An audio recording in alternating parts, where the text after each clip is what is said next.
Chapter 31. When Madness Speaks Clarity. Year 299 AC/8 ABY. Old Town, The Reach. John stood frozen, the word prince echoing through the chamber like a bell struck in darkness. His stomach twisted into a cold knot. The heavy scent of old parchment and candle wax suddenly felt suffocating, and he could taste his own fear. "My lady," John stammered, forcing his voice through a throat gone dry as sand. "You must be mistaken. I'm Jon Snow, a bastard of Winterfell, not a prince. Lord Hightower, perhaps we could discuss why you requested this meeting?" Luke's voice cut through Jon's fumbling denial, smooth and controlled. "The archives is the reason we have come." Lord Leighton's head snapped toward Luke as if awakening from a trance. The old lord's green eyes narrowed, studying Jon with an intensity that made his skin prickle. Jon felt like a butterfly pinned to a table, every detail of his face being catalogued and measured against some invisible standard. The silence stretched taut. Jon could hear his own heartbeat thundering in his ears, could feel sweat gathering at the base of his spine despite the chamber's coolness. Marwyn shifted his considerable weight, making the floorboards creak. All eras hadn't moved since the woman's declaration, dark eyes darting between Jon and the silver-haired woman as if watching a mummer's play unfold. Lord Leighton's voice, when it finally came, carried the crisp efficiency of a merchant tallying accounts. "You'll need to travel to Highgarden, Snow. Lord Renly Baratheon and Lady Olenna Tyrell have requested your presence." Jon's confusion deepened, his thoughts scattering like leaves in a windstorm. "Highgarden? But we've only just arrived. The Oakenshield incident." Lord Leighton's words fell flat and heavy as stones dropped into still water. "Word travels faster than ships, it seems." The put in Jon's stomach kept growing. He caught Luke's eye, seeing his own worry reflected there. They'd known word would spread, but not this quickly. "Lady Olenna is particularly interested," Lord Leighton continued, his gaze never leaving Jon's face. "You're fortunate to be Eddard Stark's son, bastard or not. It affords you certain protections." The way he said it, the weight he placed on each word, made Jon's force sense pick up there was something more to this. Lord Leighton stared at him as if he were a particularly complex puzzle that needed solving, or perhaps a locked chest whose contents might prove either treasure or poison. Throughout this exchange, the silver-haired woman, Malora as Lord Leighton had called her, swayed gently where she stood, humming something tuneless under her breath. Her star-filled eyes remained fixed on Jon with an expression of delighted fascination that made him want to step backward. "I called you here," Lord Leighton admitted, his fingers drumming against his desk, hoping to understand the unusual events at Oakenshield's harbor. He gestured toward Luke with one liver-spotted hand. "Witnesses speak of impossible things. Docks crumbling without touch, men thrown without contact." Jon's mind raced for excuses, any excuse at this point. Pirates, structural damage, anything to explain away what Lord Leighton clearly already knew. The words formed on his tongue. "We were defending ourselves, the docks were already weak, it was dark and confusing." A wave of warmth washed through him, gentle as summer rain. Luke's presence in the force wrapped around his churning thoughts like a steady hand on a spooked horse. The panic ebbed, his breathing steadied, and the half-formed lies dissolved before they could shame him further. Don't compound one mistake with another, Jon thought, feeling the truth of it settle in his bones. His wasn't raised a liar. The force pulsed gently through him, Luke's calm mixing with his own resolve. He straightened his shoulders, meeting Lord Leighton's calculating gaze directly. Whatever game the old lord played, whatever leverage he sought to gain, Jon would face it with the honor Ned Stark had raised him with. "I hoped to offer clemency with Lady Olenna in exchange for enlightenment." Enlightenment? Jon could feel the trap closing, could sense the careful calculation behind Lord Leighton's words. The old lord wanted something, knowledge, proof, understanding of what they could do. And he was using Lady Olenna's summons as leverage. Master Luke sent another wave of calm through the force, and Jon drew strength from it, though anxiety still coiled in his belly like a serpent. He opened his mouth to respond, but Melora's voice cut through the tension. "The Prince of Ice and Fire stands before us, Father." Her voice had changed, becoming distant and sing-song, as if she spoke from the bottom of a well. Jon turned to stare at her, bewilderment replacing fear. "Born of a winter's rose and dragon's flame." The words sent ice down Jon's spine, but she continued. "Descended from the Starwalker who built with frozen light." John's gaze snapped to Master Luke, whose eyes had widened almost imperceptibly. The Jedi's controlled expression cracked just enough for John to see recognition there that John couldn't understand. Master Luke understood something in those cryptic words.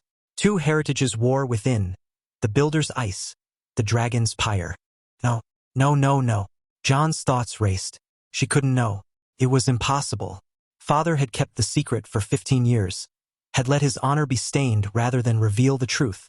The promised prince who must either accept his heritage or be drowned in the dark. I don't understand. I don't understand any of this. John's voice came out strangled, desperate. But he could see it in Lord Leighton's face, the slow dawning of comprehension. Those sharp green eyes moved from his daughter to John, cataloging features with new understanding. The shape of John's face, the set of his eyes, details that meant nothing alone but together painted a picture Lord Leighton was only now beginning to see. Master Luke's hand brushed John's elbow, a subtle gesture of support that helped ground him. Through their connection in the Force, John felt Master Luke's mind working rapidly, parsing Melora's words with the wisdom of his strange training. The chamber felt smaller suddenly, the walls pressing in. John could smell his own sweat mixing with the musty air, could hear Marwyn's excited breathing quickening. Even all eras had stepped forward, dark eyes bright with curiosity. John needed to change the subject, needed to pull attention away from Melora's prophecy before Lord Leighton's clever mind assembled all the pieces. Lord Hightower, he said, forcing his voice steady. If we grant your request, will you help with Lady Olenna? Lord Leighton blinked, still processing his revelation. Yes, yes, of course. His voice carried a distracted quality, as if his mind worked on multiple levels simultaneously. John looked to Master Luke, expecting his teacher to step forward, to demonstrate the Force and satisfy Lord Leighton's curiosity. It would be safer that way, as Master Luke was already known as someone strange and foreign. One more impossibility wouldn't damage his reputation. But Master Luke smiled, that particular smile that meant John was about to be pushed beyond his comfort. The Jedi nodded toward the heavy tome on Lord Leighton's desk, then gestured for John to proceed. Me? John's voice cracked slightly. But Master Luke's encouraging nod left no room for argument. The message was clear. You can do this. Trust yourself. John swallowed hard, tasting that copper fear again. But beneath it something else stirred.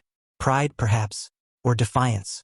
He was tired of hiding, tired of pretending to be less than he was. If Lord Leighton wanted enlightenment, John would give it to him. He extended his hand toward the massive book, feeling the Force flow through him like a river finding its course. The sensation had become familiar over many months of training, but using it so openly, so deliberately in front of strangers, sent a thrill of danger through his veins. The tome lifted smoothly from the desk, its leather binding creaking as it rose. John guided it through the air with careful precision, aware of every eye in the room tracking its movement. The book floated across the chamber, rotating slowly as if displaying itself for inspection, before settling gently into John's waiting hands. The silence that followed was absolute. Then Lord Leighton jumped from his chair with more vigor than a man his age should possess. Magnificent! The stories are true. Melora clapped her hands together, laughing with the pure delight of a child seeing snow for the first time. The sound tinkled through the chamber like silver bells. 7 hells! Marwyn shouted, his careful composure shattering completely. It's real. The higher mysteries. All eras had stumbled backward. One slender hand pressed to her mouth in shock. Through the Force, John could feel her mind reeling, trying to reconcile what she'd seen with everything she thought she knew about the world. I expected Skywalker to demonstrate, not you, Snow. Lord Leighton's voice had sharpened, his calculating gaze intensifying. John shifted under that scrutiny, acutely aware of how much he'd just revealed.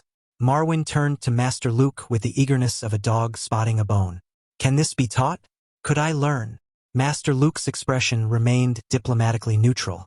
Only those with the right sensitivity can access this power. It's quite rare. A pity, all eras said, her voice carrying a wistful note that almost made John smile despite his anxiety. I could finally reach the books on the highest shelves without a ladder. John couldn't help it as a laugh bubbled up in his throat. He managed to turn it into a cough at the last second. The idea of all eras, secretly a woman masquerading as a man, lamenting her inability to reach high shelves, struck John as absurdly mundane after everything else. So, Lord Hightower, John said, desperate to refocus the conversation before more questions arose. You'll send word to Lady Olenna? Lord Leighton's grin stretched wide, making him look decades younger. I'll send a raven immediately. Return in a week for my letter of introduction. He paused, and John felt the weight of unspoken conditions settling over them like a shroud. But understand, Lady Olenna expects you soon after. You'll have exactly 7 days in the Citadel archives. 7 days to find what they needed about the others, about the long night, about whatever darkness threatened the realm. It wasn't enough, but it would have to be. John bowed, the gesture feeling stiff and formal. Thank you, my lord. We're grateful for your assistance. They turned to leave, John's legs feeling unsteady as water. He'd made it 3 steps toward the door when Melora's voice rang out again, cheerful as birdsong. See you soon, child of stars.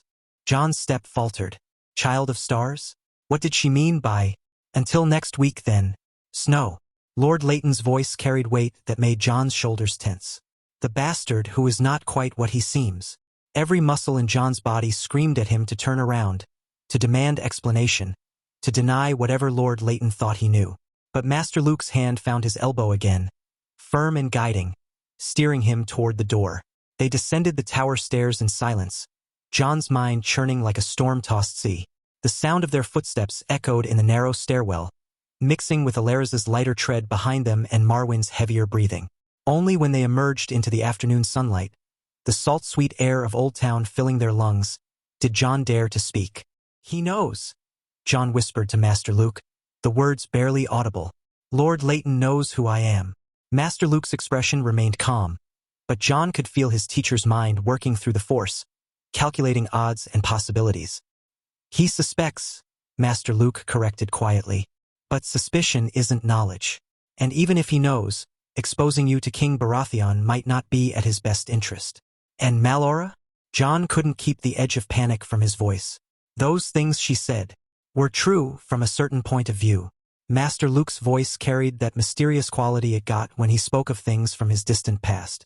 The Force speaks through her, but prophecy is a dangerous guide. It shows what might be, not what must be. They walked in silence for a moment, navigating Old Town's crowded streets. Merchants hawked their wares, sailors cursed in a dozen languages, and somewhere a septon preached about the Seven's mercy. Normal life continuing, oblivious to the supernatural demonstration that had just occurred in the tower above. Child of stars, John muttered, tasting the words. What does that even mean? Master Luke's expression shifted, becoming thoughtful. Your ancestor, Brandon the Builder. Some of the texts in Winterfell's library hint at things, impossible things for your culture. And Malora called him the Starwalker who built with frozen light. You think Brandon the Builder was like you? John couldn't hide his skepticism. From elsewhere. I think, Master Luke said carefully, that this world has seen visitors before, and perhaps some of them left more than just stories behind. The implications made John's head spin. If Brandon the Builder had been whatever Master Luke was, and if the Stark bloodline carried that heritage, combined with his Targaryen blood, ice and fire, John whispered, understanding dawning. The prince that was promised, Master Luke agreed quietly, though I'd caution against putting too much stock in prophecies. In my experience, they tend to fulfill themselves in ways you never expect. They reached the Quill and Tankard as the sun began its descent toward the horizon, painting Old Town's white stone buildings in shades of gold and amber. Phalia waited in the common room, relief flooding her face when he saw them. How did it go? She asked, though her expression suggested he could already tell it had been eventful. We have 7 days, Master Luke said simply. Best we make them count. John nodded, but his mind remained fixed on Melora's words, on Lord Leighton's knowing look, on the choice between frost and flame that apparently awaited him. He thought of the fire he'd summoned in anger at Winterfell, of the ice in his veins when he fought with perfect control. 2 heritages warring within. He pushed the thought aside. They had 7 days to find answers about the others, about the darkness creeping south. His identity crisis would have to wait. But as he climbed the stairs to his room, John couldn't shake the feeling that Lord Leighton's parting words would prove prophetic. He was a bastard who was not quite what he seemed, and soon the world would know it. King's Landing, the Crownlands. The wine tasted of summer peaches and deception, sweet enough to mask whatever poison his dear sister might have slipped into it. Tyrion swirled the arbor gold in his cup, watching the candlelight dance through the amber liquid, while Cersei poured herself a third generous measure. "You're unusually quiet tonight, brother." Cersei's voice carried that particular edge that meant she was already well into her cups. "No clever quips about father's new position? No jokes about the crown's dignity? I find myself contemplating the virtues of silence." Tyrion took a careful sip. "It seems safer than words these days." Cersei laughed, a sound like breaking glass. "Since when has the imp ever chosen safety over wit?" Her chambers smelled of lavender oil and with something sharper mixed in. Anxiety, perhaps, or the particular scent of schemes coming to fruition. The queen had dismissed her servants early, always a sign that she intended to speak freely, or as freely as Cersei ever spoke, which was to say in riddles wrapped in threats dressed as sisterly concern. "Tell me," Tyrion ventured, settling deeper into the cushioned chair that made him appear even smaller. "What do you make of father's new tax policies? The North can hardly afford such rates." Finally, Cersei's eyes glittered with satisfaction. Finally, they'll pay their fair share. For too long, the North has hoarded its wealth while crying poverty. Did you know they've been hiding their true resources for years? Have they now? Tyrion kept his tone neutral, though his mind sharpened. And how did we discover this deception? Lord Baelish brought proof to father. She took another drink, the wine staining her lips darker. Documents Jon Arryn had hidden away, records of ironwood sales, fur trades, even silver mines the crown never knew existed. Tyrion noticed the slight hesitation, the way her fingers tightened on the stem of her goblet. "Lord Baelish showed father these documents?" "Well, I saw them first, naturally." The correction came too quickly, accompanied by a defensive lift of her chin. "As queen, I review all matters of importance before they reach the hand." Tyrion thought, there it is, the slip that revealed more than a dozen confessions.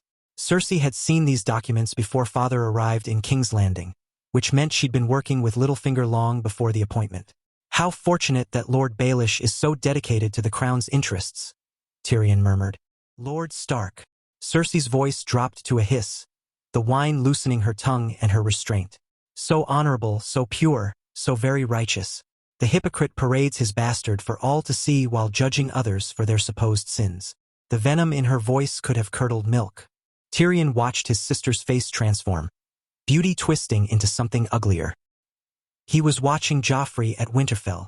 Her voice dropped dangerously low, each word precise despite the wine. Counting, measuring, comparing. Those gray eyes of his, always watching, always judging. Comparing. Tyrion prompted gently, though his pulse quickened. Hair color, height, the shape of a jaw. Cersei's knuckles whitened around her cup. Littlefinger's little whores heard him asking about hair color in the Wintertown brothels. Can you imagine? The Honorable Lord Stark, frequenting whorehouses to ask about whether black hair breeds true. The implications crashed over Tyrion like cold water. Ned Stark suspects Cersei's children are bastards? Even a false accusation from the king's best friend and the most honorable man in Westeros could destroy House Lannister. "Surely you're reading too much into innocent curiosity," Tyrion suggested, though his mouth had gone dry. "Innocent?" Cersei's laugh was bitter as wormwood. "Nothing about that man is innocent. But it doesn't matter now." She raised her cup in a mock toast. "Let him refuse to be hand. When he rebels against this tax, father will crush him."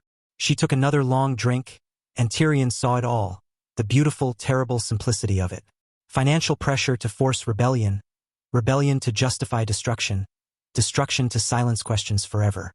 And all his suspicious questions die with him. Cersei finished, her smile sharp as a blade. Tyrion forced himself to appear thoughtful rather than alarmed. "What makes you think he'll rebel? The Starks have bent the knee for 300 years. Because his honor won't let him watch his people starve." Cersei's smile turned cold as a winter morning. "He'll plead, he'll negotiate, he'll appeal to Robert's friendship. And when all that fails, when his precious small folk begin dying for lack of grain they cannot afford, his noble heart will force his hand. And when he raises his banners against the crown." She didn't need to finish. Treason meant death, not just for Ned Stark, but for anyone who might carry his suspicions forward. A neat solution to a dangerous problem, wrapped in the legitimate response to rebellion. And Robert. Tyrion swirled the wine in his cup, watching the candlelight fracture through the burgundy liquid. You truly believe he'll stand idle while you destroy his dearest friend? Cersei's laugh was brittle as old parchment. Robert. She reached for the wine pitcher, her movements languid with drink and certainty. Robert's too deep in his cups to notice if the sun failed to rise. By the time he surfaces from whatever whore's bed he's fouled, it will be done. He sobered quickly enough when the Greyjoys rebelled. That was different. Cersei's voice carried the dismissive tone she reserved for discussing her husband. That was war, glory, something to make his fat heart remember when he was young and stupid. This, she gestured vaguely at the air between them. This is numbers on ledgers, grain counts, tax rates. Robert would rather drink himself blind than parse through financial records. The wine tasted sour on Tyrion's tongue. And if someone tells him plainly what's happening? If Lord Stark writes directly, every raven from the north passes through Pycelle's rookery first. Cersei's smile could have curdled milk. And our dear Grand Maester knows where his interests lie.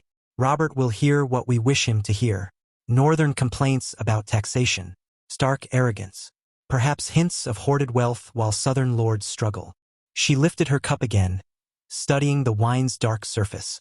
By the time anyone might speak plainly to Robert's face, Stark will already be in open rebellion. And then, well, even Robert won't defend a traitor. Father agreed to this? Tyrion asked, though he suspected the answer. Father sees the wisdom in the crown getting its just due from perpetrators hoarding wealth. Cersei set down her empty cup with exaggerated care. Unlike Robert, he understands that sometimes honor is just another word for stupidity. The candles flickered, casting dancing shadows across his sister's face. In that light, she looked like their father, too much like their father, calculating, ruthless, willing to burn kingdoms to protect what was theirs. And if Lord Stark doesn't rebel? Tyrion posed the question carefully. If he finds another way? There is no other way. Cersei's certainty was absolute. We've made sure of that. Every route is blocked. Every appeal will be denied. He can submit and watch his people suffer, or he can fight and die a traitor. Either way, his questions end. Tyrion took another sip of wine, his mind racing through possibilities and consequences. Somewhere in the north, Ned Stark was walking into a trap so carefully constructed that even knowing it existed might not save him. And somewhere else, Tyrion suspected, Littlefinger was playing an even deeper game, one that used Cersei's fears and father's ambition as mere pieces on a larger board. You seem troubled, brother. Cersei's voice held mock concern. Don't tell me you've developed affection for the Starks. Merely contemplating the complexities of taxation policy, Tyrion replied, setting down his cup. It's fascinating how numbers on parchment can reshape kingdoms. Numbers and necessity, Cersei corrected. The North has lived too long in its romantic notions of honor and duty. It's time they learned how the world truly works.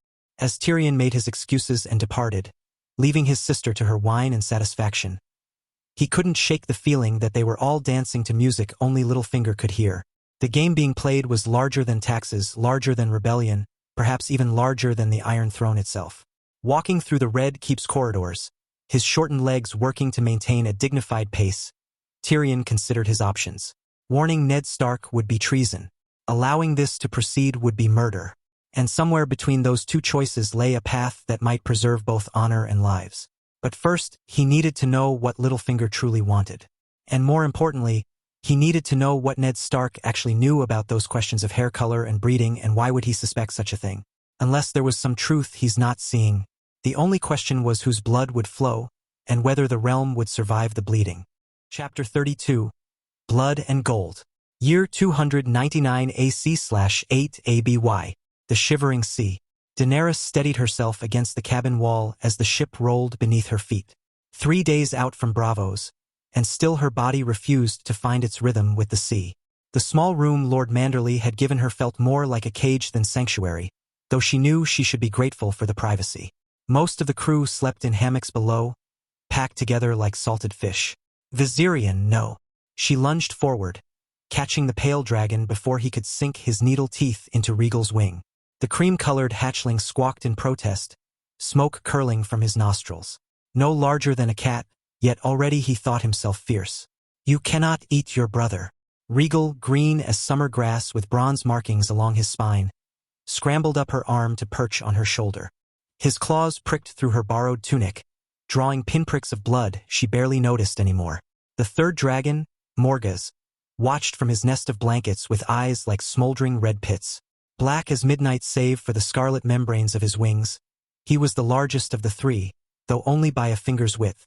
She set Viserion beside a bowl of chopped fish, watching him tear into the pale meat with savage delight. The cabin reeked of fish oil and dragon droppings despite her best efforts with the chamber pot. Dragons, she was learning, produced an impressive amount of waste for creatures so small. Her mind drifted as she watched them feed, returning to that moment 3 nights past when Lord Stark had gathered them all in the ship's wardroom. She could still see the grim set of his jaw, the way his gray eyes had swept over each of them. Herself, Ser Jorah standing stiff and uncomfortable in the corner, Asher lounging against the wall with studied casualness, Beska sharpening her blade, young Andar Royce trying so hard to appear worldly, and Lord Manderly taking up half the room with his enormous bulk. "The dead walk beyond the wall," Lord Stark had said without preamble. His voice carried the weight of absolute certainty. "I've seen it with my own eyes." The memory sent shivers through her even now. She'd watched Jorah's face drain of color when Lord Stark described the attack on Castle Black. How Ser Waymar Royce's corpse had risen with eyes like frozen stars and tried to murder Lord Commander Mormont. Her heart had clenched for him then, seeing the fear bloom in his eyes. His father stood at the edge of the world, facing horrors out of legend, while Jorah lived in exile for his crimes. Andar Royce hadn't seemed shocked when Lord Stark spoke of his brother's fate. His jaw had tightened, his hand moving to his sword hilt, but there was no surprise in his eyes. Only a terrible confirmation of something already suspected. Lord Manderly, too, had merely nodded his multiple chins, as if the Walking Dead were simply another entry in his ledger of northern concerns. "The long night comes again," Lord Stark had finished, his words hanging in the salt-thick air. "And we are not ready." A knock at her door pulled her from the memory. Beska's voice came through the wood, gruff but not unkind. "Lord Stark to see you, Princess. Says it's important." Daenerys almost corrected her, to call her Dany, but held her tongue. "Enter."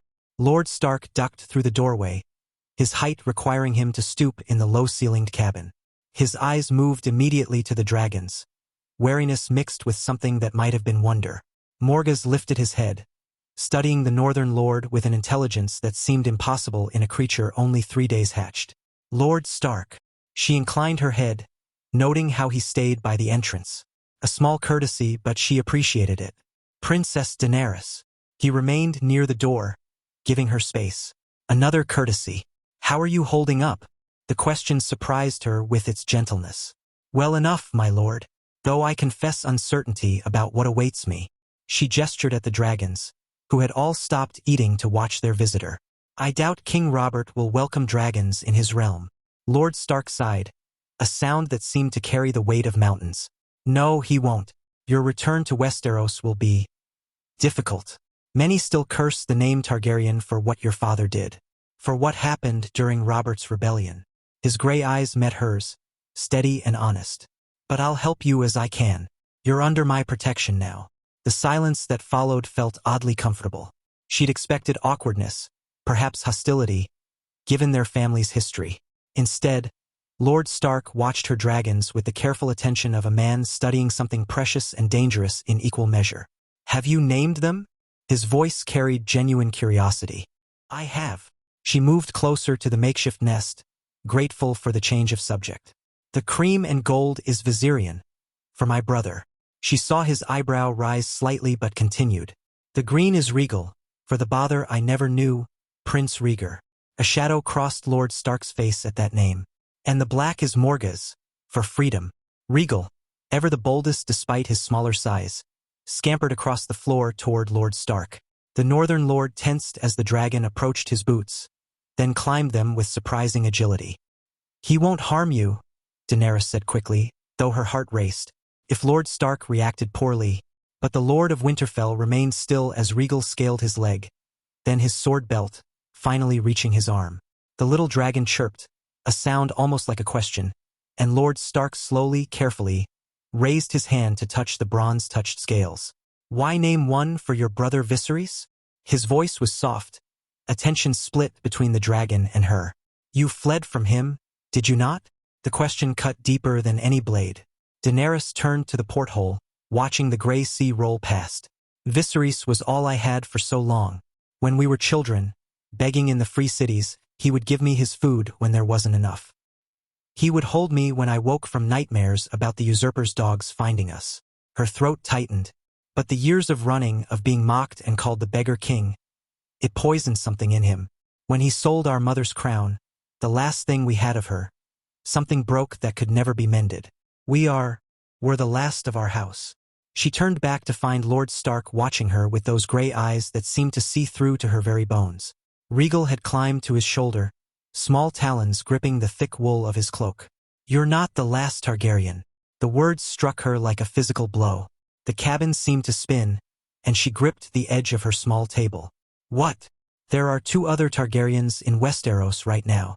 Lord Stark's voice remained steady, factual, though she caught something beneath it. Sympathy, perhaps. How? The word came out as barely a whisper. Who? Maester Aemon Targaryen serves at Castle Black. Your great-great-uncle, if I have the genealogy right. He's near 100 years old, blind, but sharp as Valyrian steel still. I had the privilege of meeting him when I visited the Wall. Daenerys sank onto her narrow bunk, legs suddenly unable to hold her. Family. True family. Not just the brother who'd become a stranger wearing Viserys' face. Aemon Targaryen. She tasted the name, rolling it on her tongue like wine. I will meet him. I must meet him.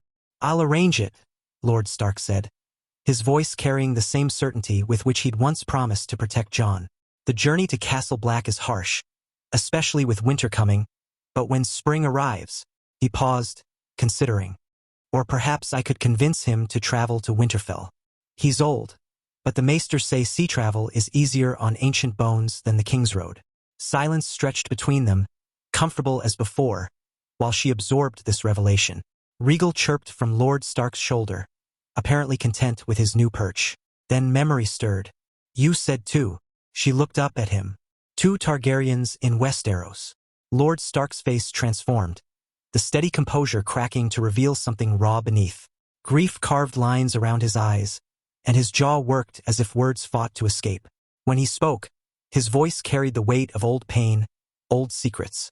Prince Rhaegar didn't kidnap my sister. Each word seemed dragged from some deep place. They ran away together. Married, I believe, though Lyanna never told me for certain. Daenerys's eyes widened, her breath catching. The rebellion, the war that destroyed her family, built on a lie? I found her in a tower in Dorne, in a bed of blood. Lord Stark's voice had gone rough. She was dying, childbirth fever, but she'd given birth to a son. She told me his name was Daemon. Daemon Sand, as I don't know if they truly wed. The cabin spun again. She gripped the bunk's edge until her knuckles went white. Daemon, my second son, the dark-haired boy in your dreams, is Jon Snow, though that is not his true name. Lord Stark's gray eyes held hers. Your nephew, my sister's son, Jon Snow, the dark-haired boy from her dreams, the one with eyes that had seemed to see her across impossible distance, the one who'd fought his brother with that strange green light. Her nephew, Rhaegar's son. He did not know about his birth. It wasn't a question. She could see the truth in Lord Stark's face. I have told him recently, and it did not go well. He shifted, causing Rhaegal to squawk in protest. But you should know you're not alone. You have family still. Words failed her. She sat there, dragons crawling over her lap, trying to reshape her understanding of the world. Not alone. Not the last. The boy in her dreams was her brother's son. Thank you. The words came out thick with emotion she couldn't quite name. For protecting him. For keeping him safe all these years. Lord Stark's smile was small but genuine. He's a good lad. Stubborn as his mother, but good. He carefully lifted Rhaegal from his shoulder, the dragon protesting with tiny puffs of smoke, and set him on the bunk beside her. You have other worries, though. Robert. If he learns about the dragons, about you being here, you'll protect me. Came out more certain than she felt. We're kin now, aren't we? Through Jon. Through Daemon. Aye. Lord Stark moved toward the door. We are. He had his hand on the latch when memory struck again. Lord Stark, wait. He turned back, patient. In my dreams, I saw your sons, Daemon and Robb. They were training, fighting with abilities, things that shouldn't be possible. And there was a man with them, older, with a green blade of light. Lord Stark's eyebrows rose. You dreamed of them? Specifically? The dragon eggs showed me visions. Your sons moved things without touching them. Fought with powers I don't understand. She searched his face. What are they? My children have been blessed with abilities I cannot fully understand. His words came slowly, carefully chosen. Their teacher, Luke Skywalker. He understands these gifts better than I. Luke Skywalker. She tasted this strange name. Who is he? Lord Stark's expression grew complicated. Layers of confusion and acceptance warring in his features. That, Princess Daenerys, is complicated. More complicated than dragons, if you can believe it. He opened the door. Perhaps when you meet him, you'll understand better than I do. The door closed behind him with a soft click. Daenerys sat surrounded by her dragons, mind reeling with revelations. Not alone. Never alone again. She had an ancient uncle at the wall, a nephew who'd been hidden in plain sight, and somehow her fate was tied to these Starks with their impossible abilities. Morgause crawled into her lap, his warm weight a comfort. She stroked his midnight scales, feeling the pulse of life beneath them. Whatever came next, whatever trials awaited in Westeros, she would not face them alone. The ship rolled on through gray seas, carrying dragons and secrets toward a destiny none of them could yet see. King's Landing, the Crownlands. Tyrion watched his father's wheelhouse lumber through the mud gate, surrounded by 200 Lannister guardsmen in gleaming crimson cloaks. The morning sun caught their armor, turning them into a river of blood flowing south toward the Rose Road.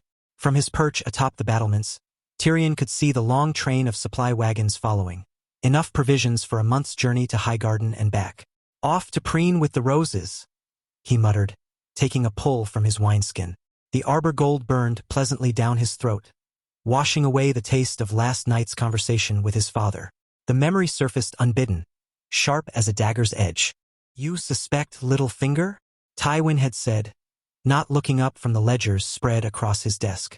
The tower of the hand had smelled of leather and ink, the candles casting long shadows across his father's gaunt face. The man has a peculiar fascination with harming the Starks, Tyrion had replied, settling into the chair across from him. A chair, he might add, was deliberately built too tall, forcing him to climb into it like a child. First this absurd tax. Now I discover he's been consorting with Cersei to antagonize Eddard Stark. Tywin's quill had scratched across parchment for several more moments before he finally raised those cold green eyes. I know. You know? Tyrion had blinked. Then why? Because Lord Baelish serves a purpose. His father had reached into his desk drawer, producing a newly minted gold dragon. The coin had spun through the air, and Tyrion caught it reflexively. Tell me what you notice. Tyrion had rolled the coin between his fingers, feeling its weight, its edges. Years of handling Lannister gold had given him an intimate knowledge of currency. It's light, smaller than it should be. The gold content has been reduced by perhaps a tenth, closer to an eighth. Tywin had leaned back in his chair, fingers steepled. The mines of Casterly Rock grow shallow, Tyrion. We've not been able to access Castamir's veins since your birth, and what remains requires deeper shafts, more men, more time for less yield. The implications had settled over Tyrion like a shroud. The source of Lannister power, the endless gold that made them untouchable, was finite after all. Meanwhile, Tywin had continued, our good king drinks and whores through fortunes. The queen demands jewels and silks, and Prince Joffrey requires new armor every moon's turn because he grows bored with the old. Lord Baelish, however, conjures gold from air. From the Iron Bank, you mean, and your own coffers, and half the lords in the Reach if my sources are correct. Not to mention certain unsavory foreign interests. A ghost of a smile had touched his father's lips. You've been busy. I'm a very small man with very large ears. When those debts come due, when the crown cannot pay, someone must bear the blame. Tywin had risen, moving to the window that overlooked the city. Lord Baelish believes himself clever, moving his pieces about the board. Let him. When the game ends, he'll discover he was never a player at all, merely another piece. And the Starks? This tax will destroy them. Lord Baelish showed me certain discrepancies in their reported income. Convenient discrepancies, likely of his own invention, but useful nonetheless. The North has paid reduced rates since Jon Arryn's time as Hand. That ends now. Tywin had turned back to him. Though I expect Lord Stark will come to negotiate, I'll reduce it to double their previous rate. Fair, given their supposed hidden wealth. What of Robert? Tyrion ventured, watching his father's reflection in the polished steel of a decorative breastplate. When he discovers we're bleeding his beloved wolf dry? Tywin's jaw tightened almost imperceptibly. The small council knows to hold their tongues. Pycelle wouldn't dare. Varys finds it amusing. And Baelish. A pause, weighted with calculation. Baelish profits from chaos, not revelation. Still, Robert's not entirely stupid. Drunk, whoring, and lazy certainly, but should his grace somehow learn of it before Lord Stark arrives, which he won't, I need only express my shock at Lord Baelish's accounting errors. Tywin turned from the window, his shadow falling across Tyrion like a shroud. A few heads on spikes, a public apology, the tax reversed. Robert loves simple solutions to complex problems. But it won't come to that. Stark will ride south within the moon's turn. His honor demands it. He'll negotiate. I'll concede to a set rate as planned, and Robert will toast our renewed friendship over wine and whores. Tyrion traced a finger along the edge of his wine cup, the metal cool against his skin. You're counting on Ned Stark's predictability. I'm counting on Ned Stark being Ned Stark. Tywin's lips curved into something that might have been satisfaction on a less austere face. Honor is the most reliable chain ever forged. Tyrion had studied his father's face, searching for the angle he was missing. You're using Littlefinger's schemes for your own ends. I use everyone's schemes for my own ends. That is why I am Lord of Casterly Rock and Hand of the King, while you are. Tywin's gaze had swept over him dismissively before softening fractionally. While you are about to become acting hand in my absence. The words had taken a moment to register. I'm sorry, what? You will serve as hand while I attend Lord Renly's wedding. Someone must keep the realm from burning while I'm gone. And you've proven marginally competent at untangling complex situations. Marginally competent. Father, you flatter me. Do not mistake this for approval. You are simply the least likely to make a catastrophic error in a moon's time. Keep the peace. Keep the king from bankrupting us further. And keep watching Lord Baelish. Now, standing on the battlements as his father's procession disappeared into the distance, Tyrion felt the weight of the golden hand pin against his chest. Acting hand of the king. The irony wasn't lost on him. The son Tywin despised most, trusted with his authority. He descended the stairs carefully, his stunted legs protesting each step. The Red Keep seemed different already, servants eyeing him with a mixture of curiosity and calculation. Power was a curious thing. Even borrowed power changed how people looked at you. His chambers were modest compared to the Tower of the Hand, but Tyrion preferred them. They were harder to find, tucked away in a corner of the keep that most people forgot existed. Privacy was worth more than grandeur. He'd barely settled behind his desk when the door burst open without ceremony. Bronn strode in, mud still caking his boots, tracking filth across Tyrion's Myrish carpet. You know, Tyrion said mildly, most people knock. It's a curious custom involving one's knuckles and the door. Quite revolutionary. Most people aren't bringing you news worth a fortune in gold. Bronn dropped into a chair, helping himself to Tyrion's wine without invitation. Besides, you find the most juicy gossip when you don't knock. By all means, make yourself comfortable. Would you like me to summon a serving girl to rub your feet? Bronn grinned, showing too many teeth. Maybe later. You'll want to hear this first. Tyrion set aside the report he'd been reading, grain prices in the Reach, tedious but necessary. I'm listening. Bronn, Tyrion said, reaching for the wine decanter. You've been spending considerable time in Littlefinger's establishments of late, purely for investigative purposes. I trust. Man's got to be thorough. Bronn stretched his legs, mud flaking onto the carpet. Funny thing about whores, they notice patterns, especially when those patterns involve swollen bellies and black-haired babes. Oh, your sister's friend has himself quite the breeding program going. Every third whore in his brothels seems to be nursing a royal bastard. Bronn picked at something under his fingernail with his dagger. Course, they don't call them that, but when you've got a dozen black-haired, blue-eyed brats all born within a few years of each other, all after visits from a certain fat king who likes his women buxom and willing, Tyrion's fingers stilled on his cup. How many? In Littlefinger's places alone? 8 that I've counted. Probably more. Some of the girls have been moved to his establishments in Duskendale and Maidenpool. Bronn's eyes glinted with dark amusement. Seems our Lord Baelish has been collecting Robert's leavings like vintage wine. Question is, why? Insurance, Tyrion murmured. Or ammunition. With Littlefinger, it's often the same thing. But what about them? They're disappearing. Bronn's grin faded. 7 confirmed missing so far. A serving girl at the Stumbling Stag that looks disgustingly like the king vanished during her shift. Even took a babe from its mother's arms. Whore named Bara works at Chataya's. The wine in Tyrion's cup suddenly tasted of ash. He set it down carefully, his mind racing through implications. Someone's cleaning house. Aye, and doing it quiet-like.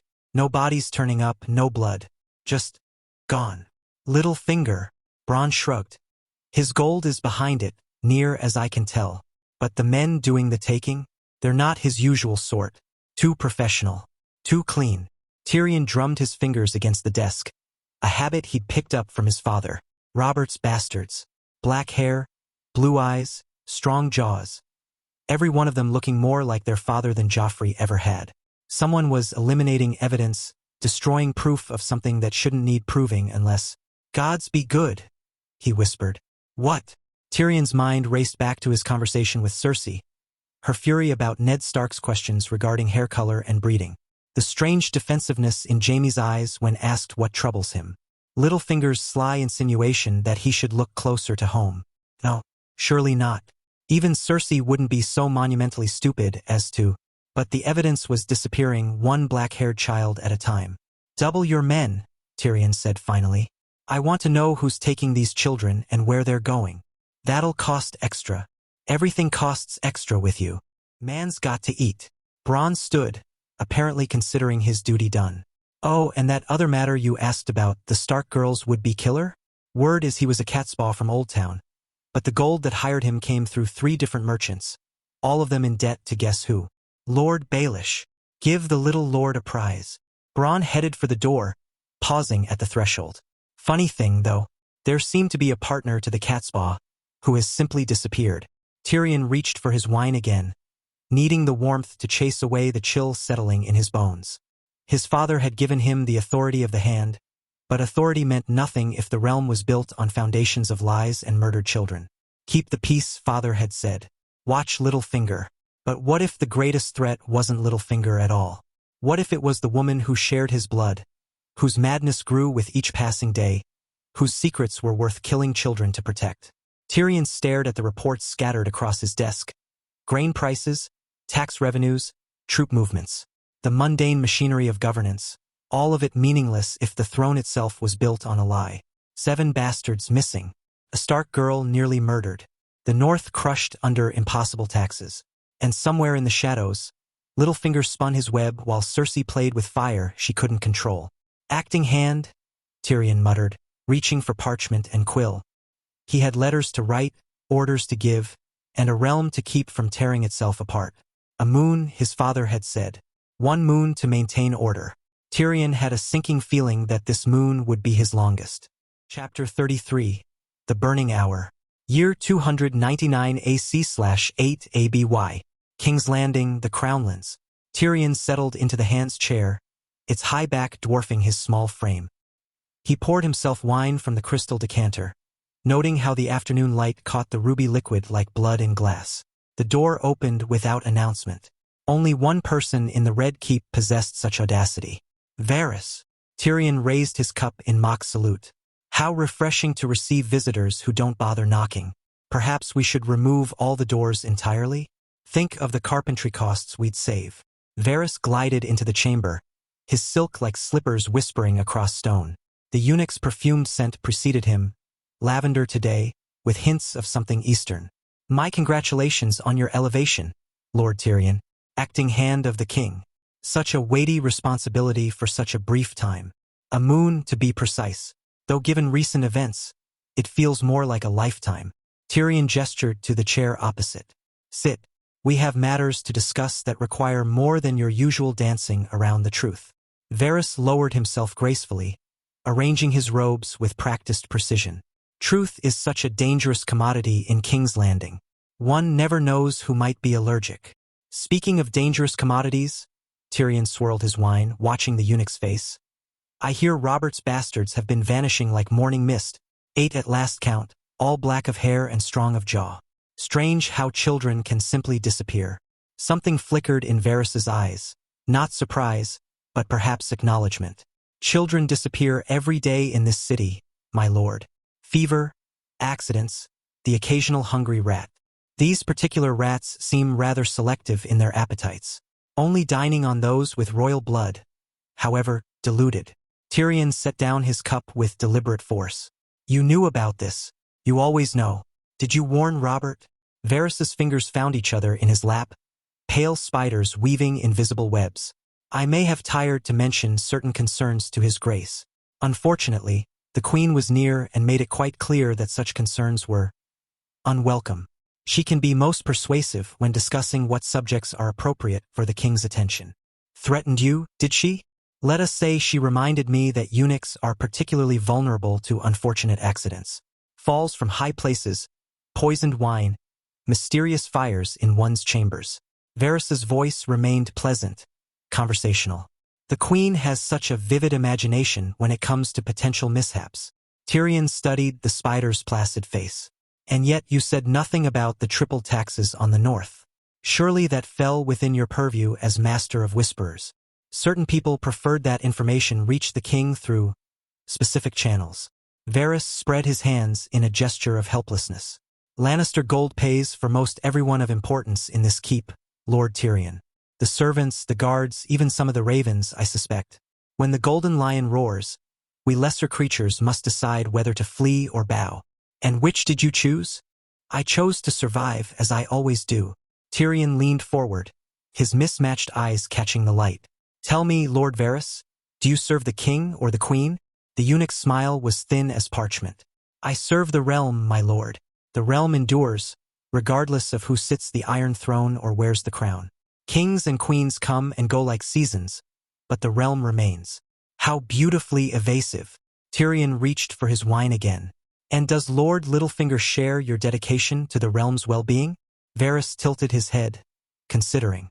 Lord Baelish has quite a history with certain noble houses. Did you know he once fought a duel for a lady's hand? Brandon Stark left him bleeding in the dirt at Riverrun. All for the love of Catelyn Tully. The eunuch's voice carried the faintest note of amusement. Young Peter learned that day that in this world, being clever isn't always enough. Sometimes you need to be strong. Or if you cannot be strong, you must be rich. And if you cannot be rich from birth, you must become so through other means.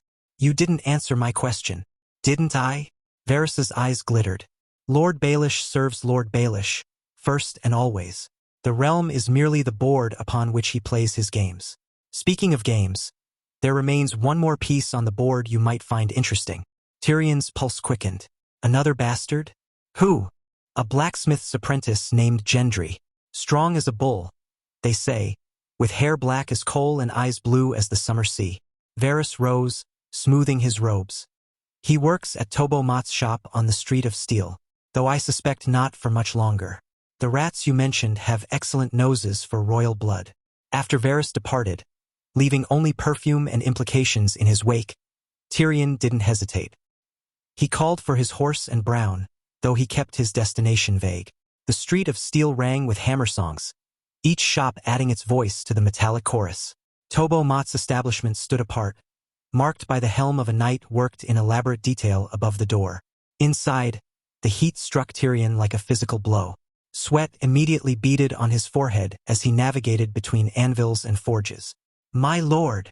Tobo Mott himself appeared, wiping soot-stained hands on his leather apron. How may I serve you?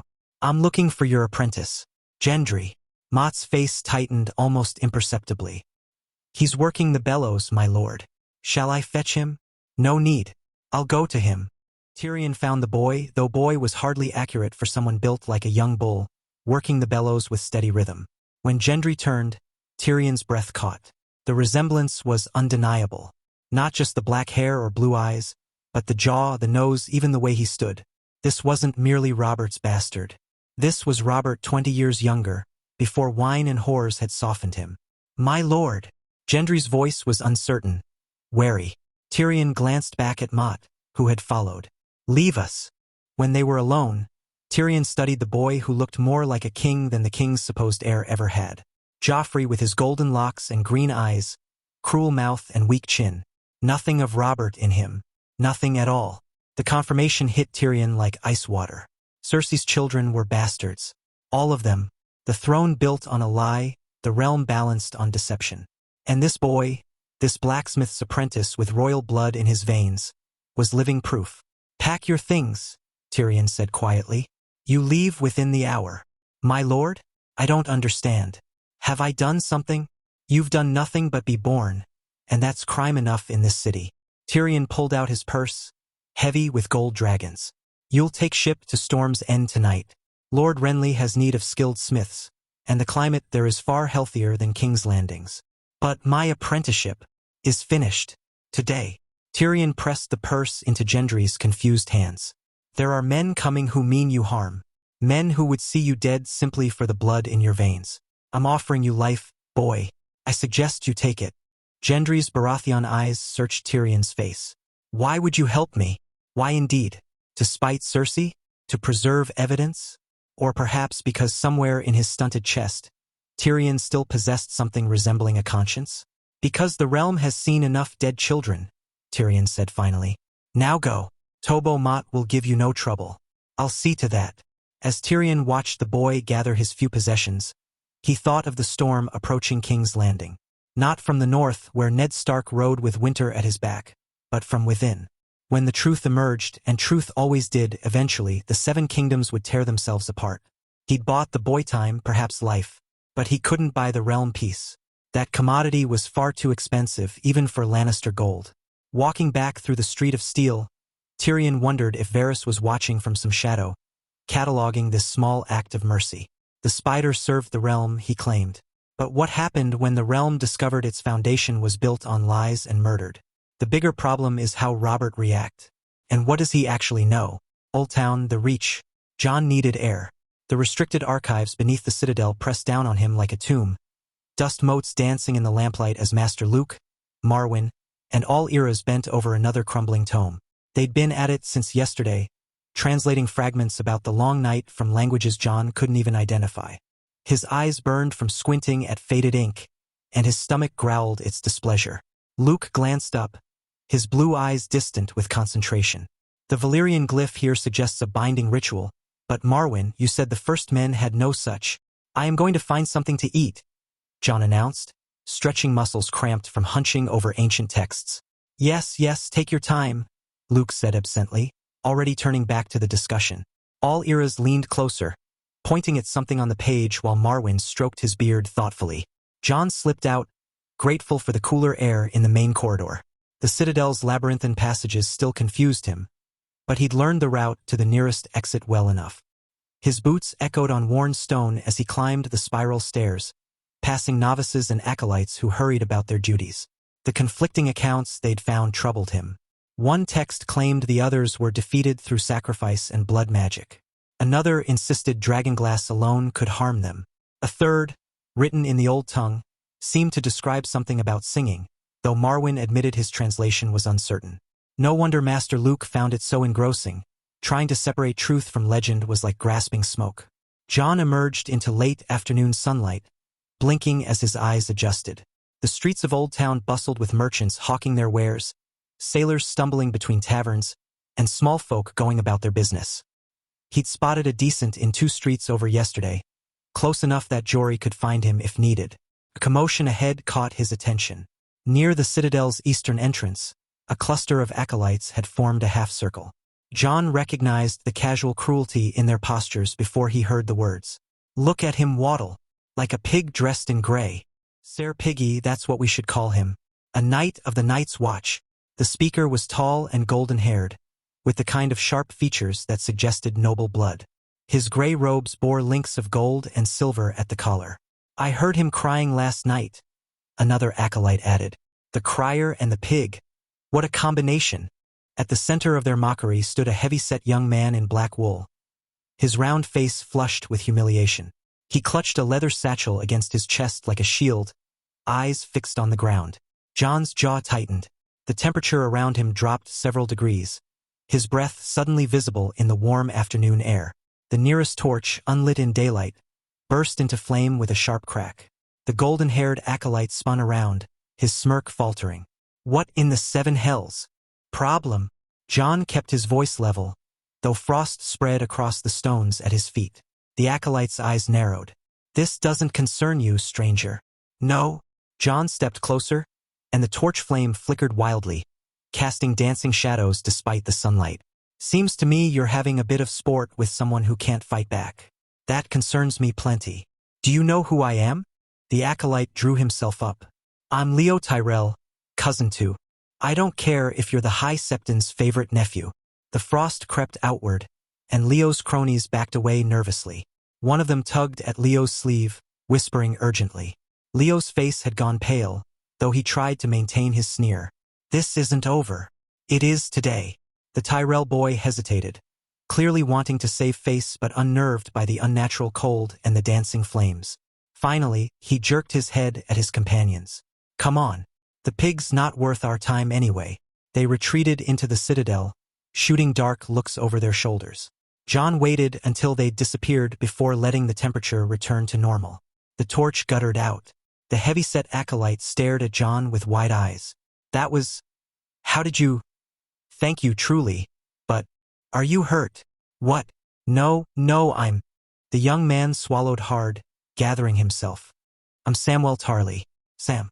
I'm here from the Night's Watch, studying to become a maester. He clutched his satchel tighter. And you're... Jon almost gave the false name they'd been using, then realized the futility. Word would spread through the Reach regardless after their summons to Highgarden. Jon Snow. Sam's eyes widened further. The bastard of Winterfell? Lord Stark's son. Jon tensed, waiting for the judgment, the dismissal. Instead, he felt something unexpected through the force. Awe, mixed with genuine curiosity. No disgust, no superiority. Just wonder. You're the one who refused Ser Barristan, Sam breathed. They say you fought him to a standstill in the practice yard. Not quite a standstill. Jon found himself relaxing slightly. Are you certain you're all right? That Tyrell shit seemed particularly vicious. Sam's round face reddened. I'm fine, truly, though you've just made an enemy of Leo Tyrell. His cousin Marjorie despises his cruelty, but he has friends among the acolytes. There will be consequences. That's a worry for another day. Jon studied Sam more carefully. Despite the obvious fear still trembling through him, Jon sensed and saw sharp intelligence beneath the soft exterior. I was heading to find something to eat. Join me? I'd like to hear more about the Night's Watch. Sam blinked in surprise. You want to? With me? Unless you have somewhere else to be? No, I'd be honored. Sam fumbled with his satchel. There's a decent inn nearby, the Quill and Copper. They serve excellent lamprey pie. Jon's stomach turned at the thought of lamprey pie, but he nodded. Lead the way. The Quill and Copper proved less crowded than Jon expected, with Jory already stationed at the bar, nursing an ale. When the older man saw them, he gave Sam an evaluating look, then just went back to his ale. Jon appreciated his discretion. They found a corner table, and Jon ordered roasted capon while Sam chose the lamprey pie he'd mentioned. When the serving girl left, Jon leaned back in his chair. What brought you to the Night's Watch? Sam's entire demeanor shifted, a shadow passing over his features. He glanced around nervously, then leaned forward, voice dropping to a whisper. My father gave me a choice. Take the black or die. The words made Jon's eyes widen. His hand clenched around his mug. Your father threatened to kill you? Lord Randall Tarly doesn't make idle threats. Sam's voice was barely audible. He took me hunting on my name day, said I was no son of his, that I'd shamed our house with my cowardice. He gave me until sunset to decide, either join the watch and renounce my claim to Horn Hill, or suffer a hunting accident. Because you prefer books to swords? Jon couldn't keep the horror from his voice. His own complicated feelings about Lord Stark, about the lies, the hidden truth of his birth, seemed suddenly petty. At least Uncle Ned had protected him, loved him in his way. Because I'm craven. Sam's words came out flat, rehearsed. I can't fight. I'm afraid of blood. I'd rather read than train at arms. Jon thought of Marwyn, poring over ancient texts with more passion than any knight showed for combat. He thought of Master Luke's stories about the vast libraries among the stars, where knowledge was power greater than any sword. Your father's wrong. Jon kept his voice firm. Maesters forge the chains that hold the realm together. They heal the sick, record our histories, send our ravens. The Night's Watch needs men who can think, not just swing steel. Sam's eyes glistened. Maester Eamon says something similar. The name jolted through John like lightning. Maester Eamon? Sam tilted his head, confused by John's sudden intensity. Yes, at Castle Black. He's been kind to me, though he's blind now and very old. Sam lowered his voice even further. He's the last Targaryen in Westeros. Well, the last anyone knows about.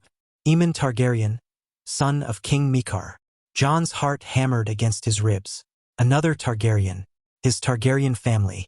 Someone who might understand the weight of his hidden name, the burden of blood that could never be acknowledged.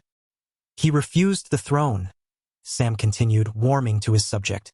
Multiple times. Chose his vows over a crown. He's brilliant even at his age. Knows more about the long night than anyone living. I need to meet him. The thought burned through John with desperate intensity. One of the last of his father's family. Someone who might have known Rhaegar, who could tell him about the Targaryens beyond Robert's hatred and Uncle Ned's careful silence. John. Sam's voice pulled him back. Are you well? John realized he'd been staring at nothing, lost in thought. Sorry. You were saying about Maester Eamon? Sam studied him with those intelligent eyes, clearly noting the reaction but too polite to press. What brings Lord Stark's son to the Citadel, if I may ask? Information about the North, about what lies beyond the wall. John pushed aside his swirling thoughts about Eamon. Master Luke and I are researching the long night, trying to understand what's coming. But half the texts contradict each other, and the oldest ones. He shook his head. Even Marwyn can't translate some of them. Sam's entire posture changed, straightening with excitement. Truly? You're researching the others? The long night. He fumbled with his satchel, pulling out a worn leather journal. I've been collecting accounts, comparing the legends. Did you know the Citadel has 3 different versions of how the wall was built? And none of them agree on. He stopped abruptly, flushing. Forgive me, I get carried away. No, please. John leaned forward, sensing something through the force. A click of rightness like pieces falling into place. Go on. Well, there's a text in Old Giscari that mentions the 5 forts in ET facing a similar threat. And another fragment that suggests the Long Night wasn't just in Westeros but worldwide. If we could cross-reference the Eastern accounts with our own histories. You read Old Giscari? Sam ducked his head modestly. A little. Languages come easily to me. It's the one thing I'm good at. John smiled, the expression feeling strange on his face after days of dusty frustration. Sam, how would you like to help us? We could use someone who actually understands these old tongues. Help you? Sam's voice squeaked slightly. You want my help? If you're willing. Though I should warn you, some of what we're studying is... John searched for the right word. Unusual. Sam clutched his journal like a lifeline, but his eyes shone with curiosity rather than fear. After seeing what you did to those torches, I think I can handle unusual. John raised his mug in a mock toast. Then here's to unusual. As Sam eagerly began describing a text he'd found about the last hero, John felt that strange sense of rightness intensify. The Force moved in mysterious ways, Master Luke always said. Perhaps it had brought them together for a reason. Tomorrow he'd introduce Sam to Luke and the others. Tonight, he'd listen to this unlikely brother of the Night's Watch speak passionately about ancient texts and forgotten knowledge, and try not to think too hard about meeting Maester Eamon, the great-great-uncle he'd never known he had. The lamprey pie arrived, glistening with grease, and John was grateful he'd chosen the capon instead. Some things even the Force couldn't help with. The haunted forest, beyond the wall. The wind cut through Rob's cloak like a blade of ice, carrying the scent of pine resin and something else. Something wrong that made Grey Wind's hackles rise.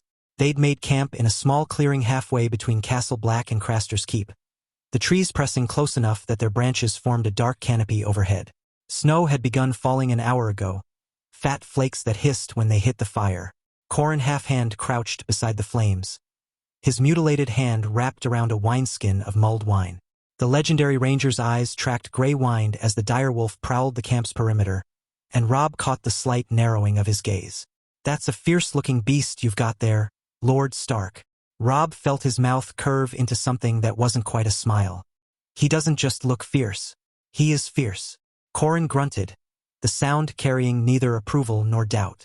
Just acknowledgement. The half-hand had that way about him, economical with everything, words included. Gren sat nearby, still adjusting to his new black cloak, while Dalbridge and other rangers huddled one of the campfires.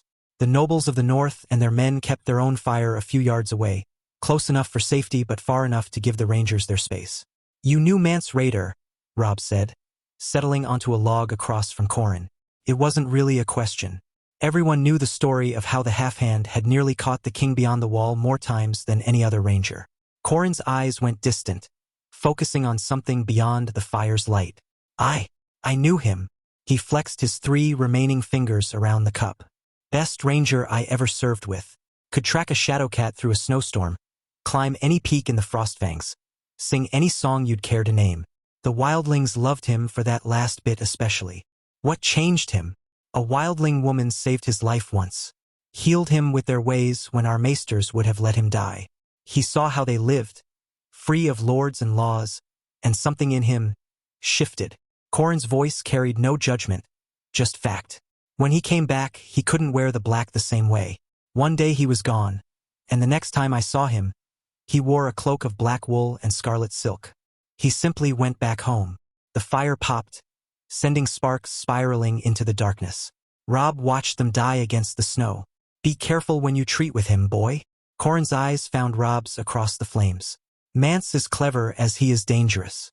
He'll speak pretty words and make you believe them, because he believes them himself. But he's trying to bring an army of thousands through the wall, and that cannot happen." Robb nodded slowly, feeling the weight of what lay ahead. "Lord Commander Mormont seems to think we can negotiate. The old bear's desperate. Can't say I blame him. We've got less than 1,000 men to hold 700 miles of wall." Corin took another sip of wine. "But Mance won't bend. Not truly. He might play at it, might even—" "What about Craster?" Robb interrupted, eager to change the subject from the impossible task ahead. "How does one man live out here, dealing with both wildlings and the Watch without fear?" Corin's expression darkened. "Craster's got his ways. 19 wives, all daughters. The boys." He paused, and Robb caught something flickering across the ranger's weathered face. "Well, Craster has no sons that anyone's seen grown." Before Robb could ask what that meant, the force screamed a warning through every nerve in his body. The sensation was unlike any other, cold, wrong, death walking where life should be. He shot to his feet, startling Corin so badly the ranger nearly dropped his cup. "Arm yourselves. Now!" Robb's voice cracked like a whip across the camp. "Something's coming." The rangers moved with practiced efficiency, weapons appearing in hands before questions formed on lips. The Northman men were slower but not by much, scrambling for swords and axes. "What did you see?" Dalbridge demanded, arrow already knocked. "Quiet." Robb held up a hand, straining to hear over the thundering of his own heartbeat. There, a shuffling in the snow, too regular to be wind, too wrong to be men. He pointed northeast, toward a thick stand of pines. "There." Gray wind snarled, the sound raising every hair on Robb's neck. The dire wolf had positioned himself between Robb and the trees, muscles coiled like springs. "I don't see any," Harrion Karstark began. Then they emerged from the darkness, and Harrion's words died in his throat. The firelight revealed them in horrible detail. 15 figures that had once been men, now shambling toward the camp with that awful, purposeful gait. Their skin was white as fresh snow where it wasn't black with frostbite. Some wore the remnants of black cloaks. Others had wildling furs. One had been a woman once, her long hair now brittle as icicles. But it was their eyes that made Ricard Riswell whimper, bright blue, like chips of winter sky, burning with cold fire. 7 hells. The Great John breathed. The dead walk. Robb didn't hesitate. Master Luke's training took over, the force flowing through him like a river breaking through a dam. He reached out with his mind, feeling the positions of every man, every wight, mapping the battlefield in 3 dimensions. Circle formation. The command came out steady despite the terror clawing at his chest. Fire in the center. Dalbridge, aim for their legs, slow them down. He grabbed his sword and charged. The first wight swung at him with inhuman strength, but Robb felt the blow coming through the force and ducked, bringing his sword up in a perfect arc that took the creature's arm off at the elbow. The severed limb hit the ground and kept moving, fingers clawing at the snow. They don't die. Gren's voice pitched high with panic as he hacked at a white that kept coming despite missing half its face.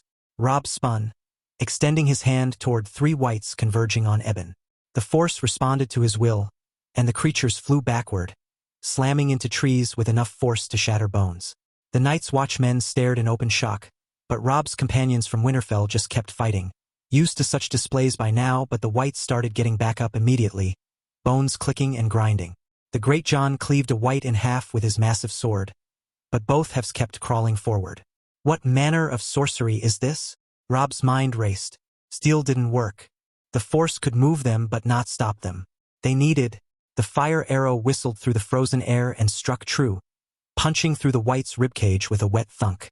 The creature staggered, then burst into flame like dry kindling soaked in pitch. It released a sound somewhere between a scream and the crack of ice breaking on a winter pond before collapsing into a pile of burning bones and rotted flesh. It died. Fire! The word tore from his throat as he lunged for the nearest torch, ripping it from its holder. The rough wood scraped his palm through as he burned the broken white in front of him. They burn. Use fire. The men scrambled for burning branches. Corran moved with deadly grace, his torch in one hand and sword in the other, herding whites toward the flames. But more kept coming. Rob felt the force surge through him, stronger than ever before. Without thinking, he raised both hands toward a cluster of 5 whites. The air between them shimmered, and suddenly the creatures were airborne, spinning in a tight circle above the camp. He brought his hands together, and the whites collided in midair with a sound like breaking pottery. Then he directed them down into the bonfire. They hit the flames and erupted, their screams joining the crackling of burning flesh and old bone. The remaining whites fell quickly after that, torch and flame ending what steel couldn't.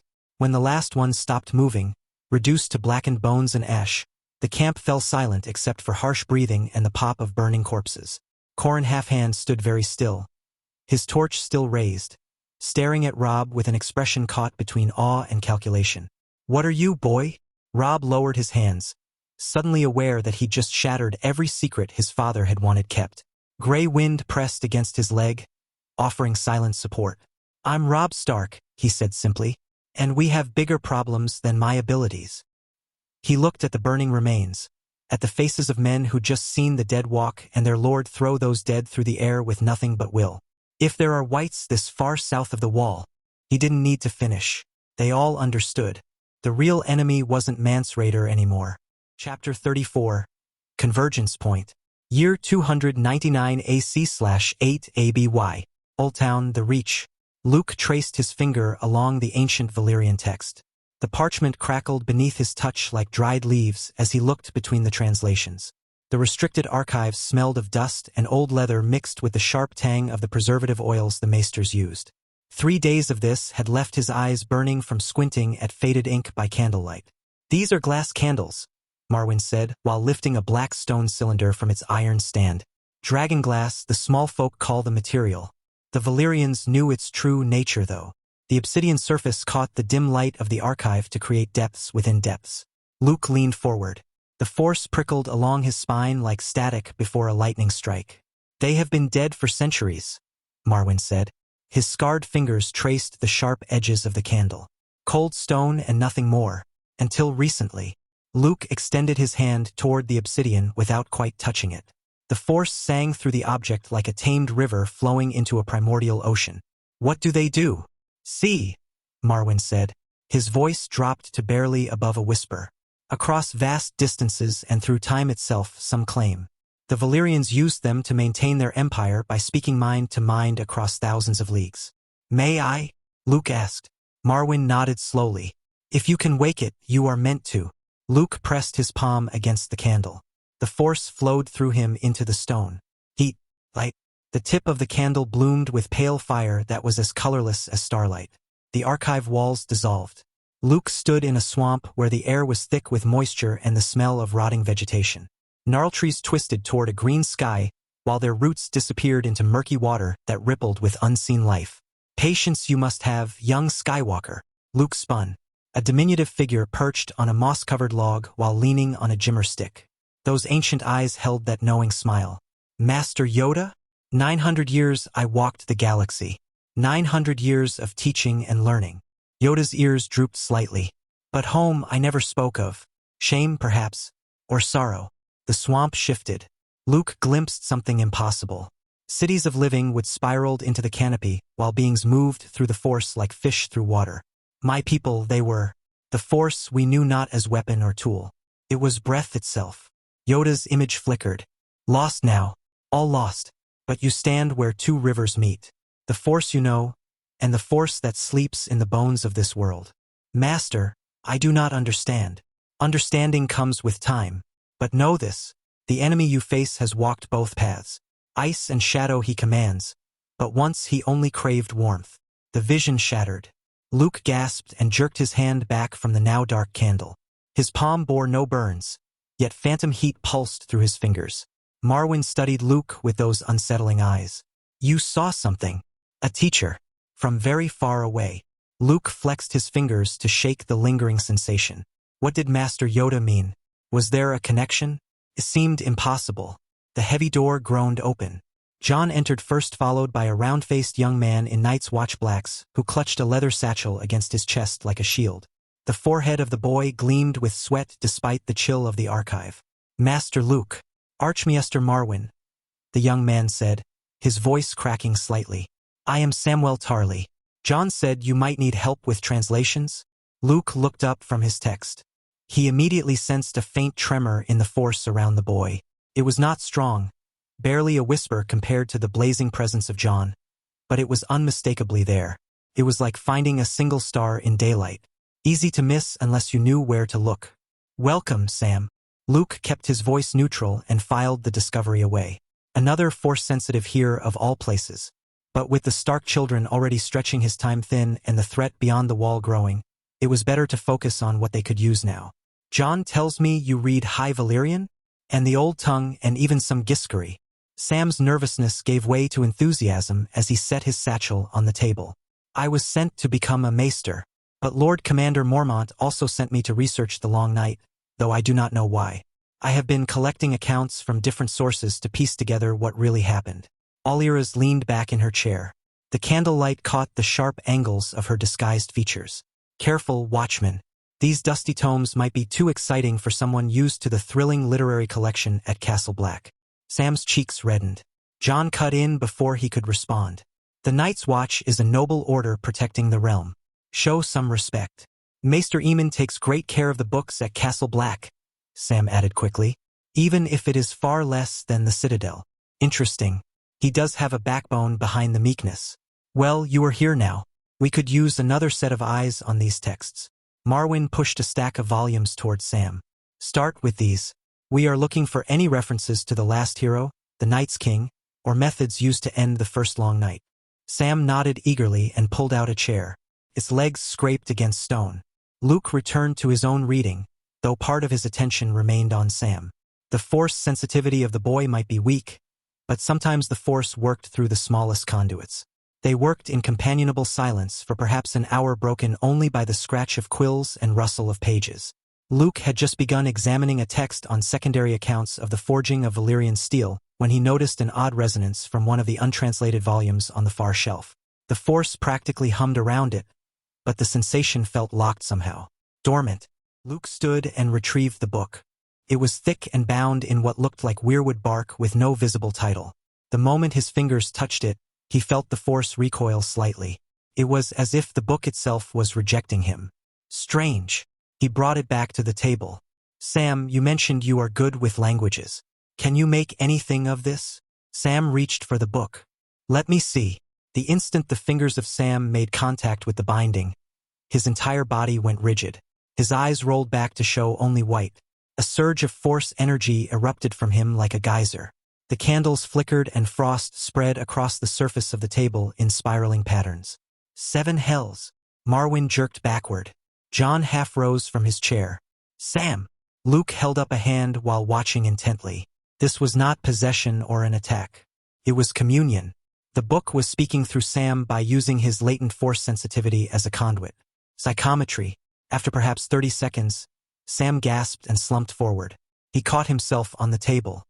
His eyes returned to normal, though they darted around wildly as if seeing the room for the first time. I am sorry. Did I do something wrong? Sam's voice shook. I did not mean to. I do not know what happened. You did nothing wrong. Luke kept his tone calm and reassuring. Through the force, he could feel the terror of Sam mixing with confusion and a touch of awe. What did you see? Sam blinked at him. How did you know I saw anything? Call it intuition. Please, tell us. Sam's hands trembled as he touched the book again, more gingerly this time. It is called Singers of Earth and Stone. It is about the children of the forest. They were not just primitive forest dwellers. They could manipulate nature itself. They could make the trees grow and shape stone with their songs. They taught some of the first men their arts, the gifted ones, the ones who could hear the music of the earth. All eras leaned forward with her disguise momentarily forgotten in her fascination. The first men learned magic from the children? Some did. Sam's voice grew stronger as he continued. But there was always mistrust. The first men feared what they did not understand and kept the children at arm's length even during the pact. They would trade but never truly mingle. Until a chief's daughter fell in love with one of the children. He swallowed hard. A male, which was rare even then. From their love a child was born. But the chief found out about his daughter's affair. He called his own grandchild an abomination. He said it was against nature itself. Even the children of the forest turned against them and cut off the male from their sacred groves. The archive fell silent except for the guttering candles. Luke could feel the weight of the story pressing down on them all. The family fled. They were hunted by both races. The child grew into a young man, stronger than any human, able to command nature like the children but with the passion and rage of a human. When they finally cornered the family and killed his parents before his eyes, Sam's voice dropped to a whisper. He broke. He reached into the earth itself and pulled out something dark. Something that had been sleeping since the world was young. The sun disappeared. The cold came. And the dead began to walk. John's knuckles were white where he gripped the table. The long night. It was caused by one person. One person's grief and rage, Sam corrected. Amplified by power that should never have been touched. Luke absorbed this information. Pieces clicked together in his mind. A force user driven to the dark side by loss and betrayal raised the dead through sheer will and hatred. Accounts of the fall of his own father were horrific enough. But this went beyond. Only a few Sith throughout history had pulled the dark side to this scale. Is there anything about stopping it? Luke asked. How they ended the first long night? Sam looked confused. Why would you ask about stopping it? The long night ended thousands of years ago. Before Luke could answer, Marwyn cleared his throat. These are strange times, Samwell. Everything we learn now can be the anchor for the future. Sam's face paled, but his scholarly instincts kicked in. There might be more. Let me check. He ran his fingers along the spine of the book before pressing on what looked like a simple knot in the bark binding. The book fell open to reveal that the back half had been hollowed out. Nestled inside was a perfect cube of crystal about the size of a child's fist with geometric patterns etched into each face. Luke's breath caught. Don't touch it. Everyone froze. What is it? Marwyn asked, his usual calm cracking slightly. Luke studied the object while extending his senses through the force. No darkness, no corruption, just information. Vast amounts of it compressed and stored in crystal matrix. It is a holocron, a teaching device, but some can be trapped or cursed. Let me examine it first. He lifted the holocron with the force. He rotated it slowly in the air. The crystal caught the candlelight to throw rainbow patterns across the walls. No warning pulses, no sense of danger. If anything, it felt almost eager to share its knowledge. It seems safe. Luke lowered it to the table. These devices store memories, lessons, sometimes entire personalities of their creators. But they usually require force sensitivity to activate. Luke extended his hand toward the suspended holocron. He called upon the force to activate it. The crystal remained stubbornly inert. Its geometric faces caught the candlelight but offered nothing more. He frowned and adjusted his approach. Sometimes these devices required specific emotional resonances or particular force techniques. Nothing. Strange, Luke murmured. He lowered his hand. I can sense the information stored within, but it is not responding to standard activation methods. He circled the floating cube to study each etched pattern. Some holocrons are keyed to specific force signatures. This one seems particularly selective. Then how do we do this? Marwyn began. Let everyone examine it first, Luke suggested. Sometimes physical contact can trigger dormant responses. They passed the holocron around the table. Marwyn held it up to the light while muttering about crystalline structures. All eras turned it over in her hands and traced the geometric patterns. Sam cradled it nervously as if it might explode. When John took it, everything changed. The holocron erupted with blue-white light. John yelped and dropped it, but the reflexes of Luke were faster. He caught it with the force and suspended it in midair as a figure materialized above it.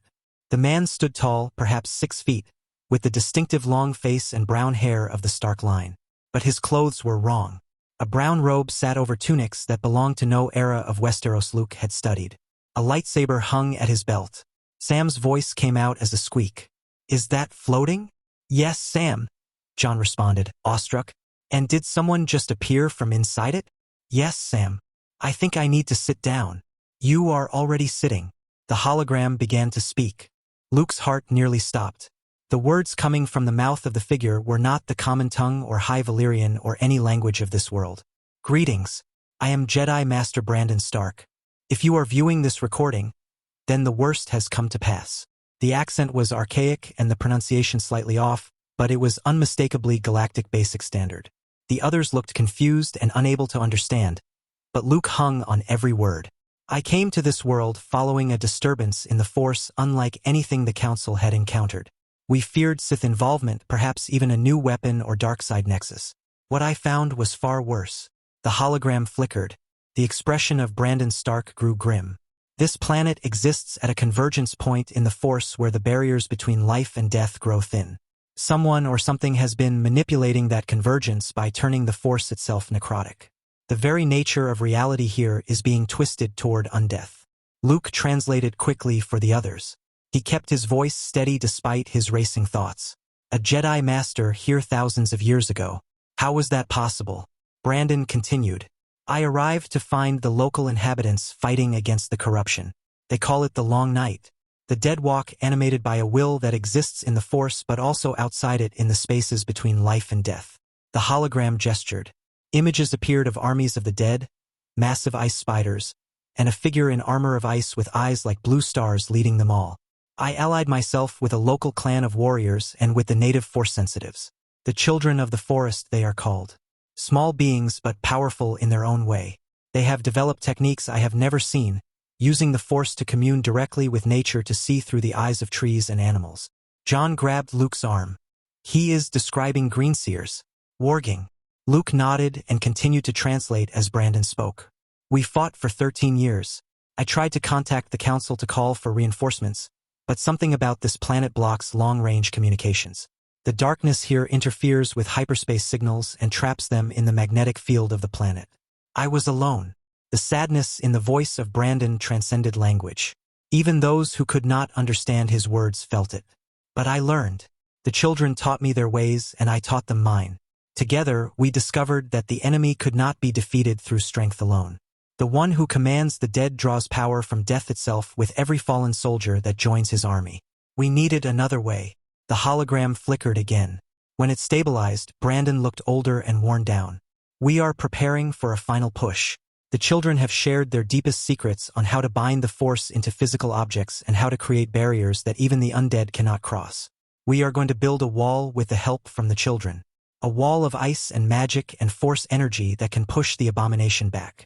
Luke's translation faltered. He is saying the wall is a binding itself against the dead?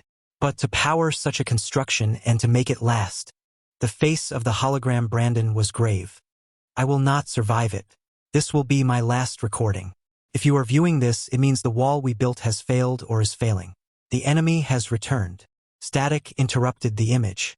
When it cleared, Brandon was speaking faster and urgently. Listen carefully. The Night's King cannot be killed by conventional means. He exists partially in the Force and partially in the physical world. First, to defeat his legions, you need the frozen fire. The hologram brought up an image of a jagged black stone. The obsidian of this world resonates.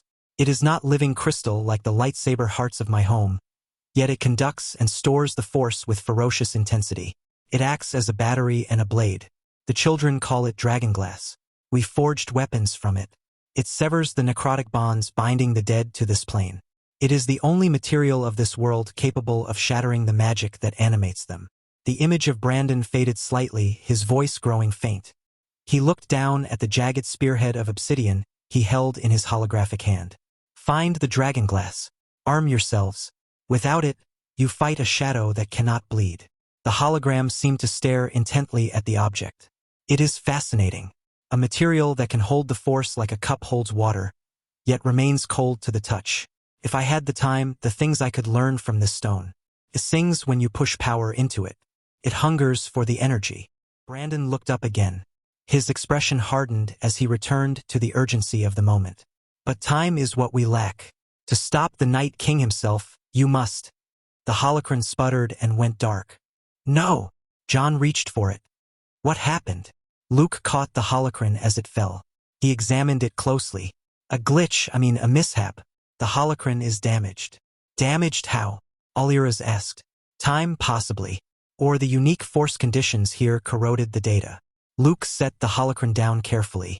But we learned enough. The first long night was ended by a Jedi Master working with the children of the forest. They used the Force to create the wall, and they used Dragonglass to kill the dead. He gave them the abbreviated version of what Brandon had said. He watched their faces shift from disbelief to awe to fear. A warrior from the stars, Sam breathed. The legends say the last hero had walked between worlds. I thought it was metaphorical. Alaris's hands trembled as she set down the ancient tome she had been holding. The leather binding slipped from her fingers to hit the stone floor with a dull thud that echoed through the chamber. Outside our world, she whispered. The words caught in her throat like barbs. There are other worlds?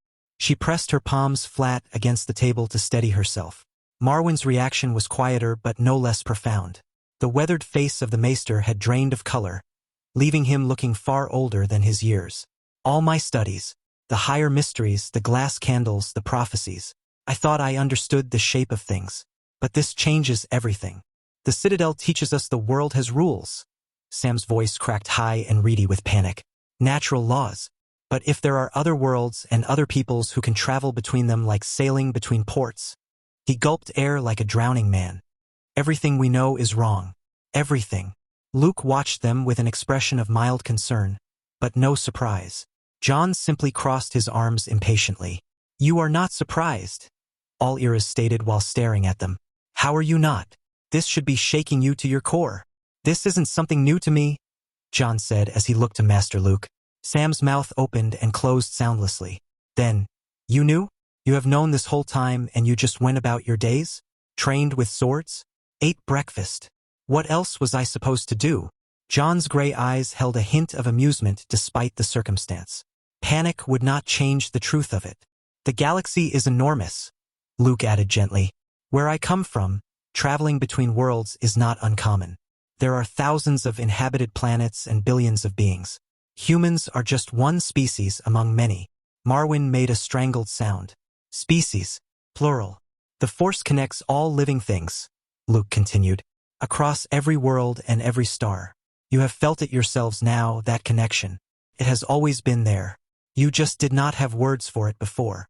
Aliras sank into a chair. Her usual composed demeanor was completely shattered. The implications, the histories we have written, the maps we have drawn. We are like children who thought their nursery was the entire castle. John stood abruptly. We need to get this information to Father and Rob. To the Watch. If the wall was built with this force and it is failing, then how much time do we have? Luke was already reaching out through the Force to try to sense Rob across the vast distance. The connection was faint and blocked by something, but it was there. Rob was north. Very far north. Too far north. He is beyond the wall. The words came out sharper than Luke intended. John's face went white. What? Why would he? That fool. He knows what is out there. Your brother has let his braveness turn to foolishness. Luke pushed harder to get a clearer sense. The force around Rob felt chaotic and violent, but not dark. He was fighting, but he was alive. He is all right. For now. John's hands clenched into fists. We should be there. We should be helping him. Not sitting in dusty archives while he faces the dead alone. He is not alone. I can sense others with him. Luke withdrew from the connection. A headache built behind his eyes. But you are right. We have learned what we can hear, and I will try to fix this holocron. It is time to go. He stopped mid-sentence. Something had shifted in the force. A ripple of power came from the east. Not the cold darkness of the north, but more grounded. Master Luke. Jon noticed his distraction. Something is wrong. Luke stood. His hand instinctively moved to where his lightsaber should be. From the east. Not a threat, exactly, but significant.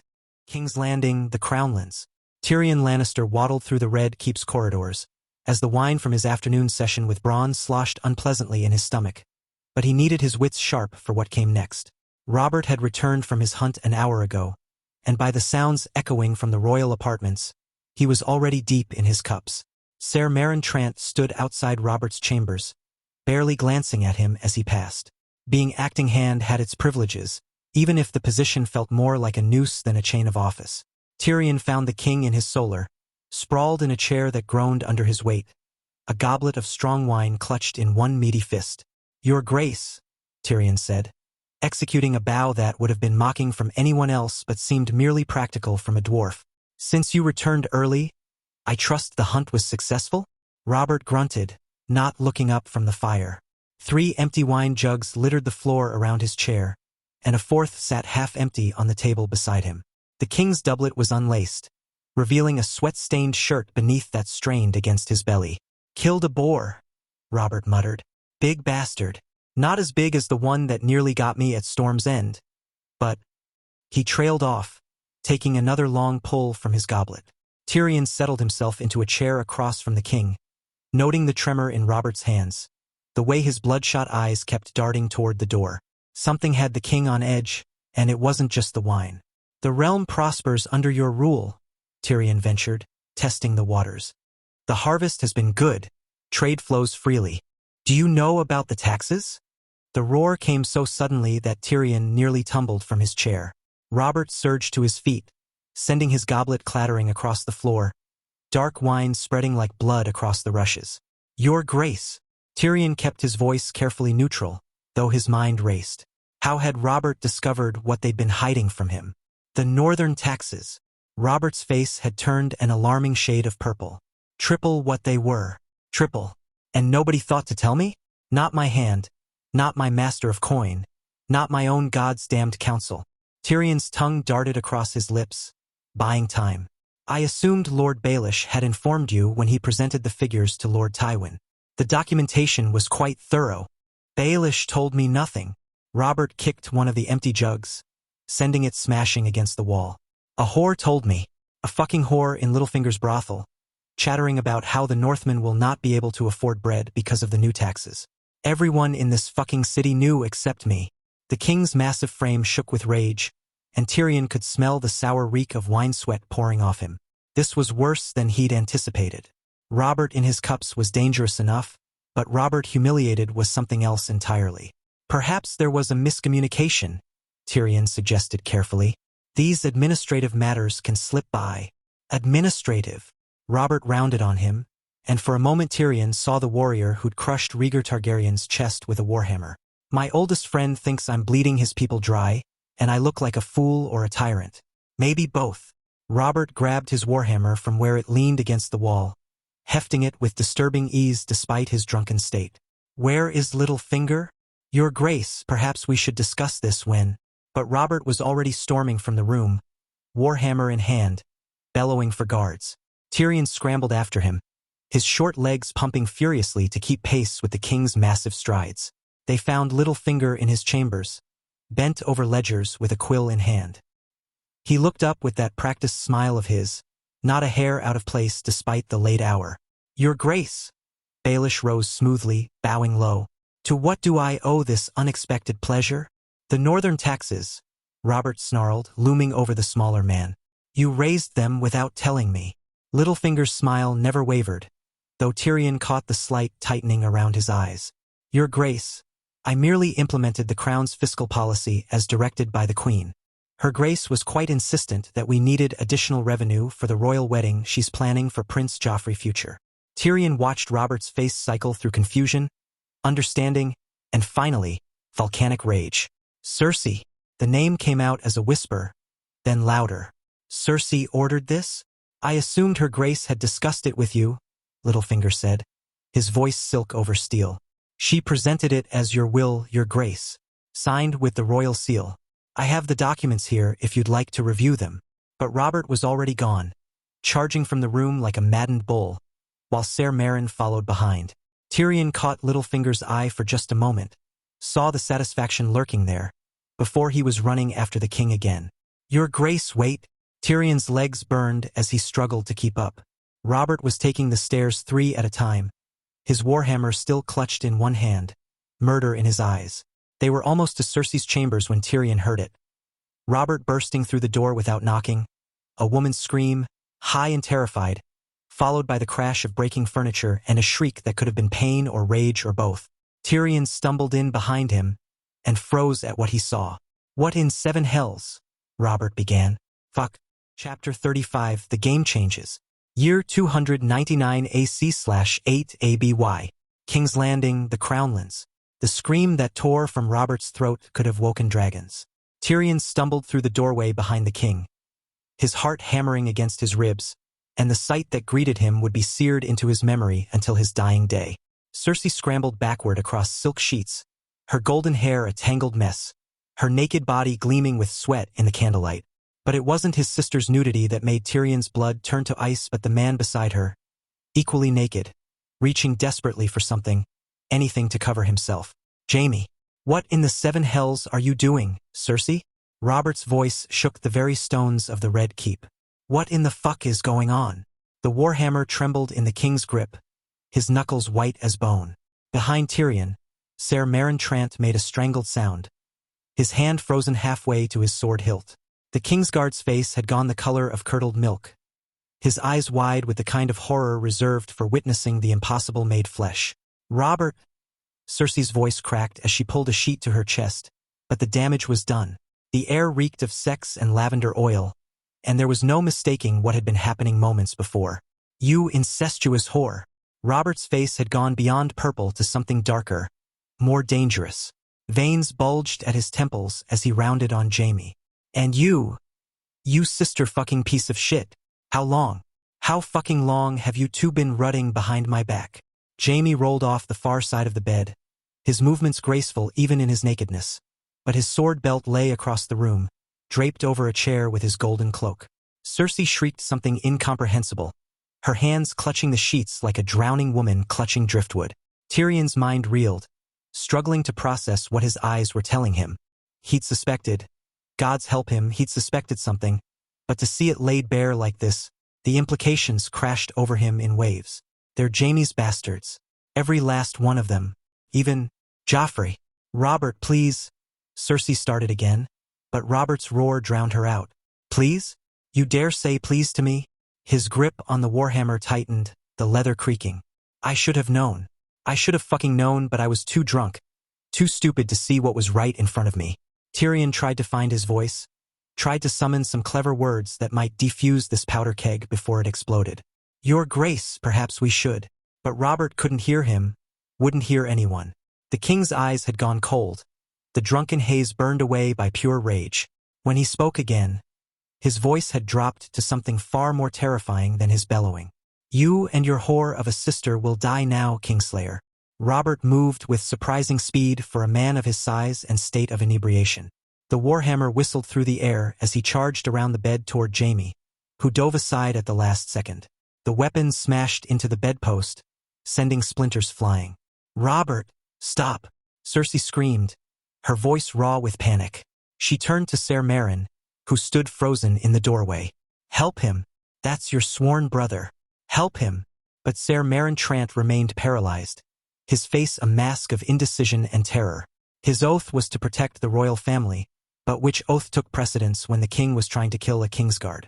Robert swung again, and this time Jaime wasn't quite fast enough.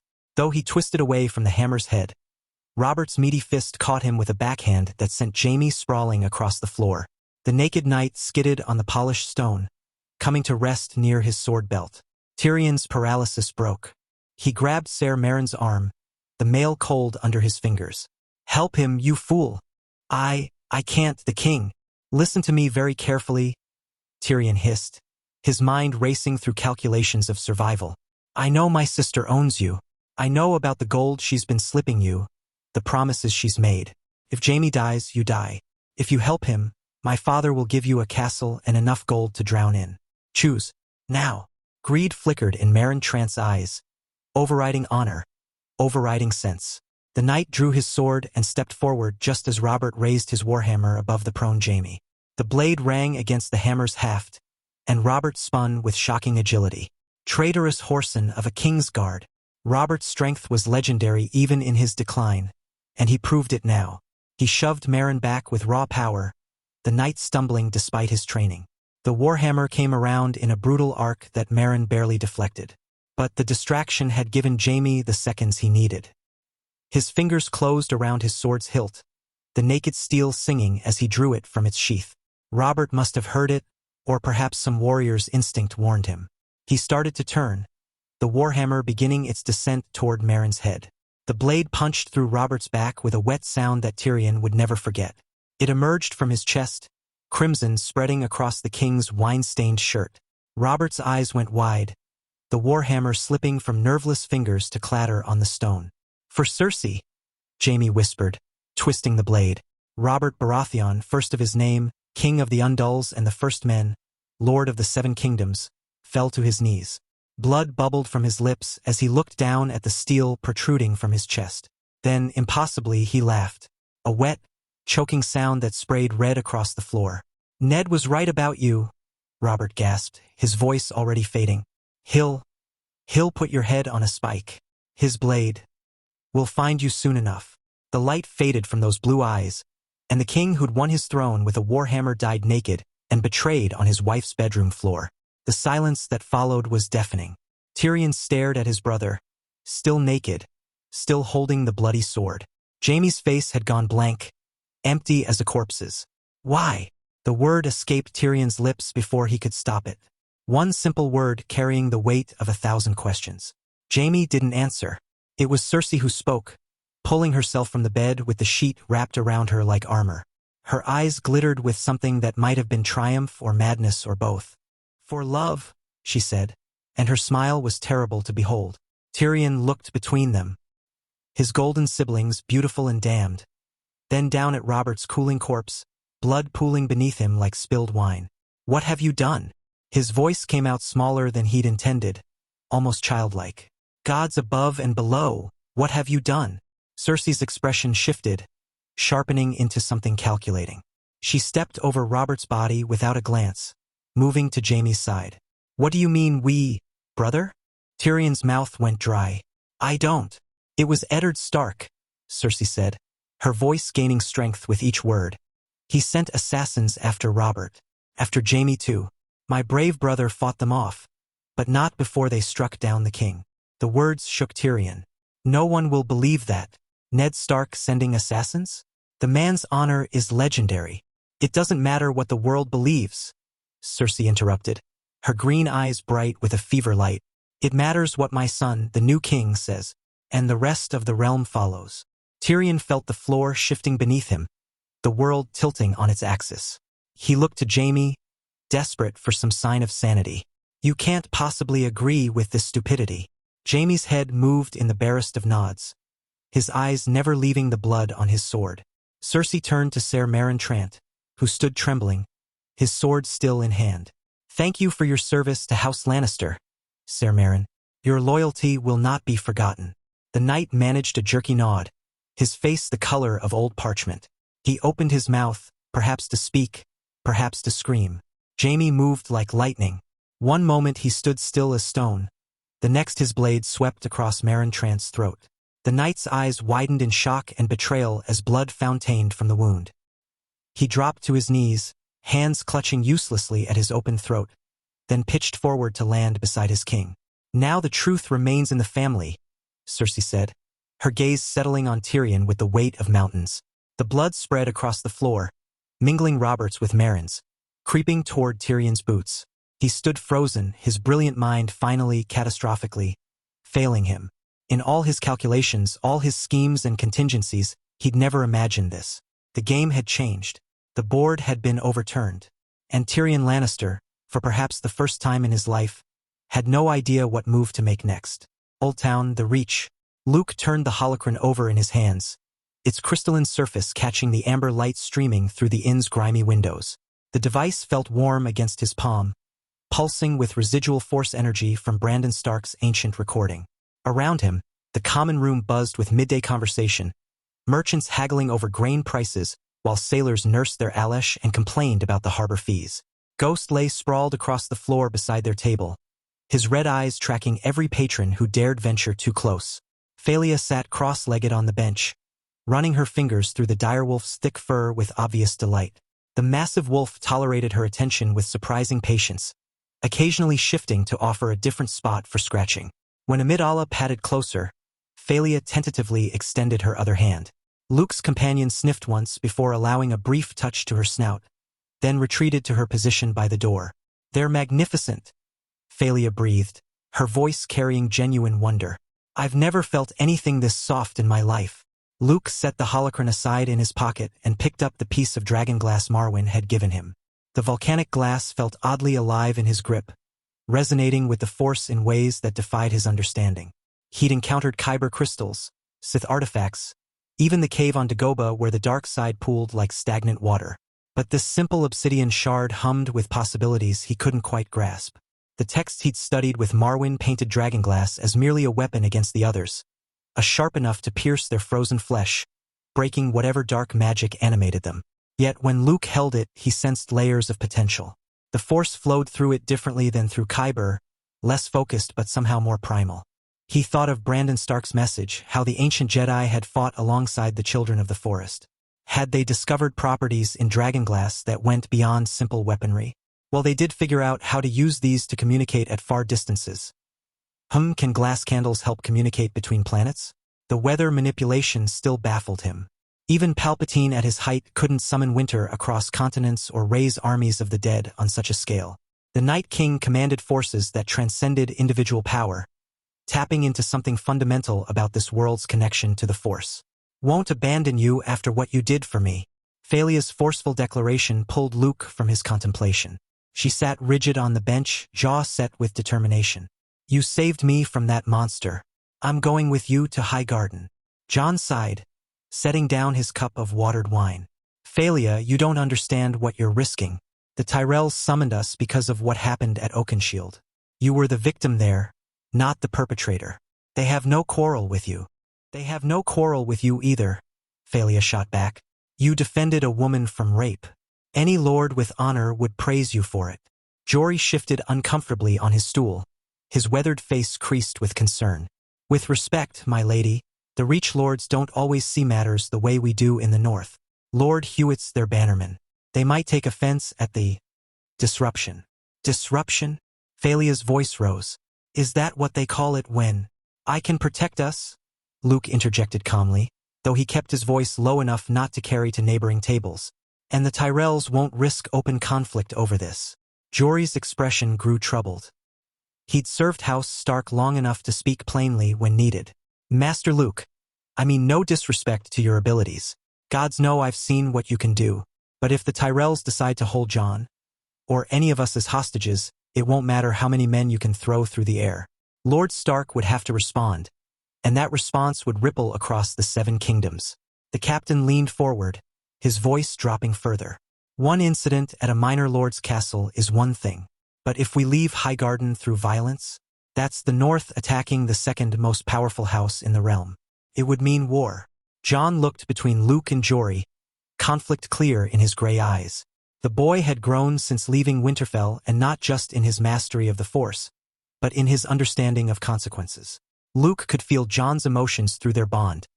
Duty warring with pragmatism, honor against survival. "Jory's right," Jon said quietly. "I trust you completely, Master Luke. Your teachings have given me strength I never imagined. But I can't bring shame to House Stark by running from a summons. Lord Stark raised me.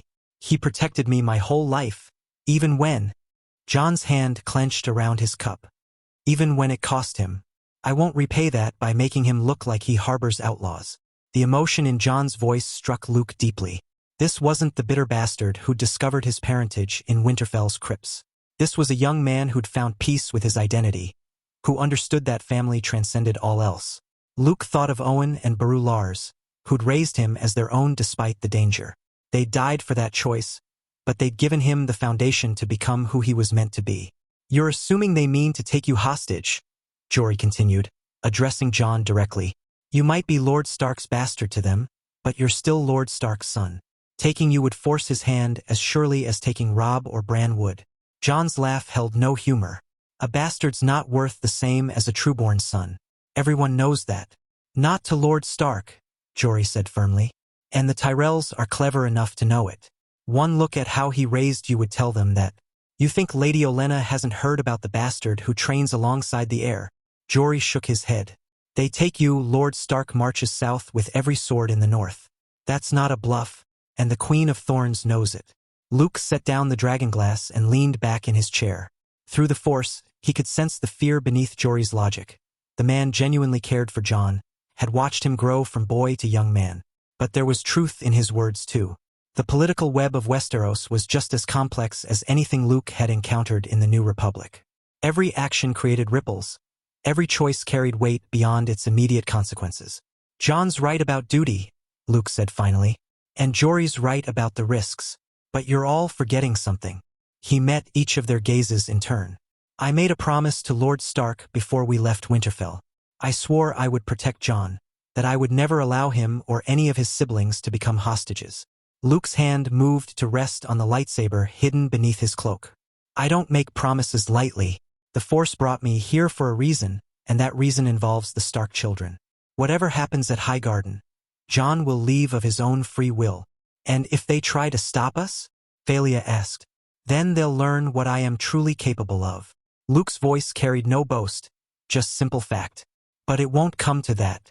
They want answers about Oakenshield, perhaps some form of compensation. We'll give them their answers. Jon will show proper respect, and will depart peacefully." Jon studied his master's face. "You seem very certain." "The Force shows me possibilities, not certainties." Luke stood, gathering the holocron and dragonglass. "We should go. Lord Leighton expects us." As they rose to leave, Ghost and Amidala flanking them, Luke noticed how Jon walked with more confidence than he had just weeks ago. The boy was becoming a man. Finding his own path between the honor Ned Stark had taught him and the power Luke had awakened. It was a difficult balance, one Luke himself still struggled with. The streets of Old Town pressed close around them as they made their way toward the Hightower's base. Merchants hawked their wares while Septons preached about the Seven's mercy. The smell of fish and tar from the harbor mixed with bread from the bakeries and waste from the gutters. It was life in all its messy complexity, so different from the sterile corridors of imperial ships or the ancient temples of the Jedi. The Hightower loomed before them, and Luke sensed Lord Leighton's presence at its peak, waiting with questions of his own. Time to play the game a little longer, to dance around truths and half-truths until they could return to their real purpose. "Remember," Luke said to Jon as they approached the entrance, "we tell them only what they need to know. The Force is our advantage, but mystery is our shield." Jon nodded, his hand instinctively moving to where his sword. "And if Lord Leighton presses about my heritage? Then we let him wonder. Uncertainty is more useful than confirmation." Luke paused at the tower's base, looking up at the impossible height. "The Tyrells want to understand what they're dealing with. We'll give them just enough to satisfy their curiosity without revealing our true strength." "Politics," Jon muttered with distaste.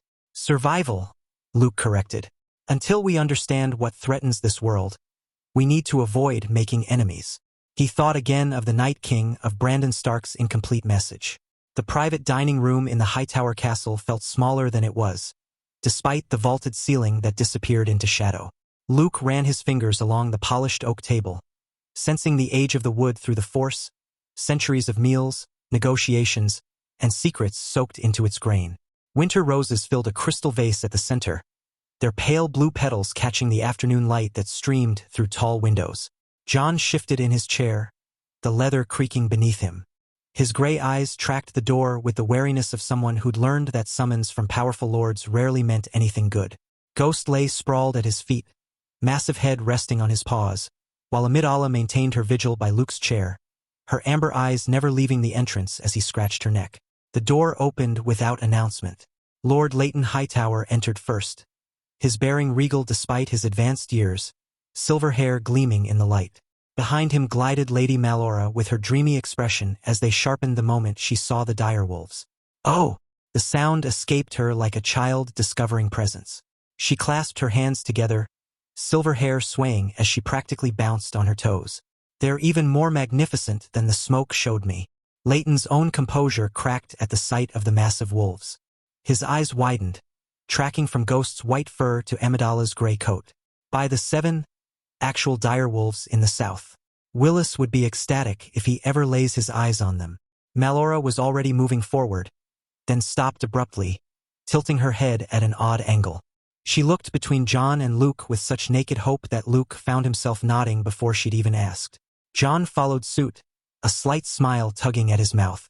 Ghost lifted his head as Malora approached, studying her with those unsettling red eyes. She dropped to her knees without hesitation, burying her fingers in his thick fur. "Hello, beautiful one," she whispered.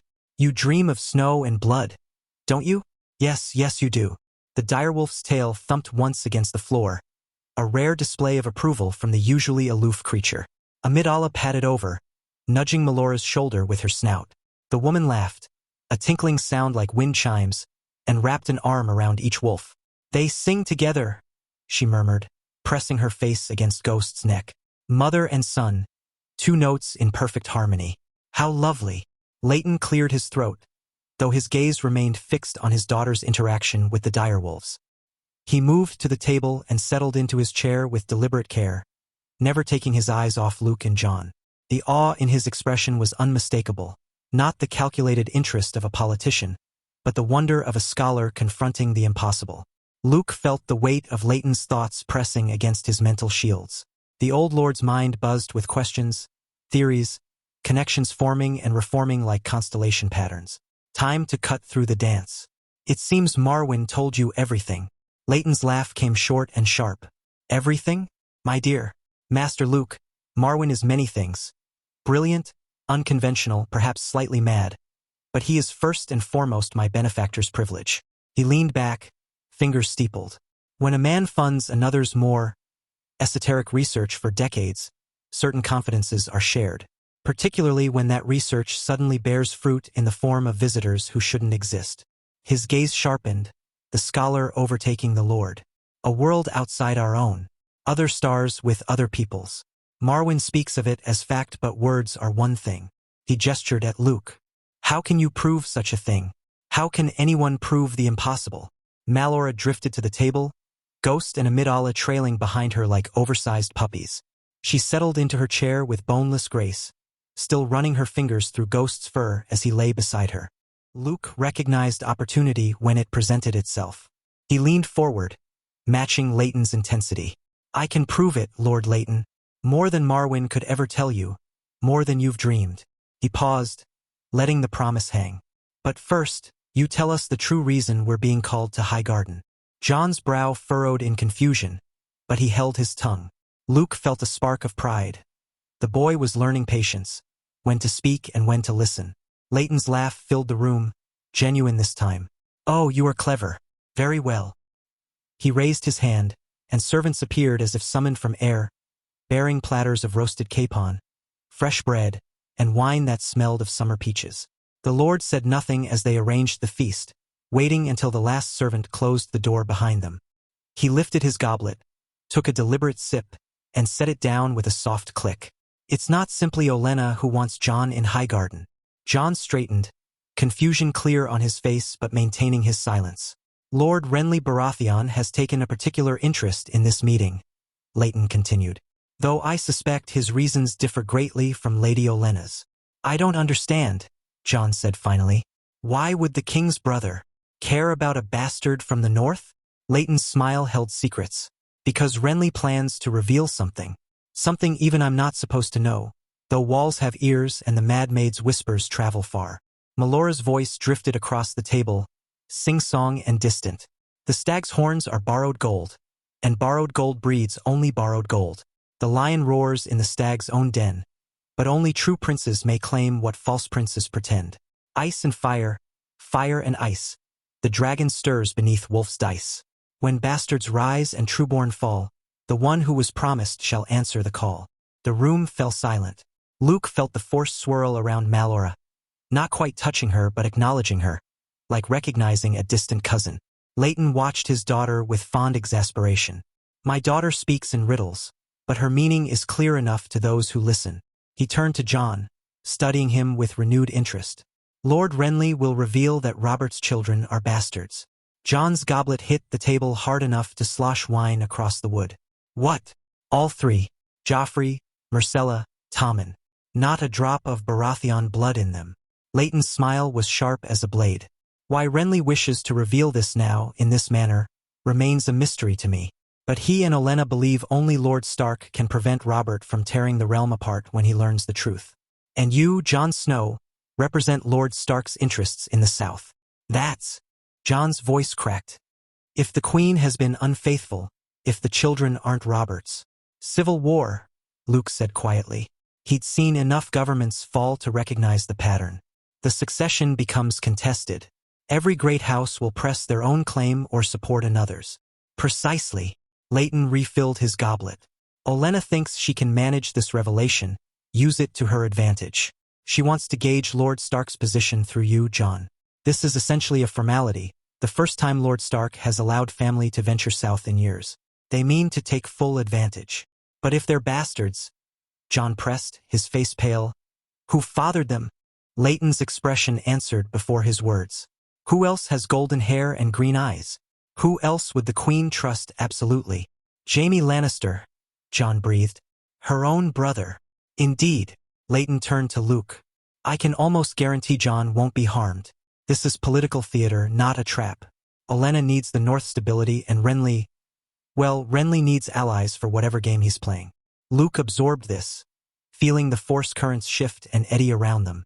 The Game of Thrones was accelerating, pieces moving faster than expected. But his bargain with Leighton remained. He pulled off his gloves with deliberate slowness.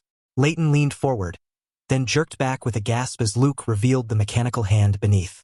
Servos whispered as Luke flexed the metal fingers, watching Leighton's eyes go wide as saucers. It's true, Leighton whispered. Malora clapped her hands in delight.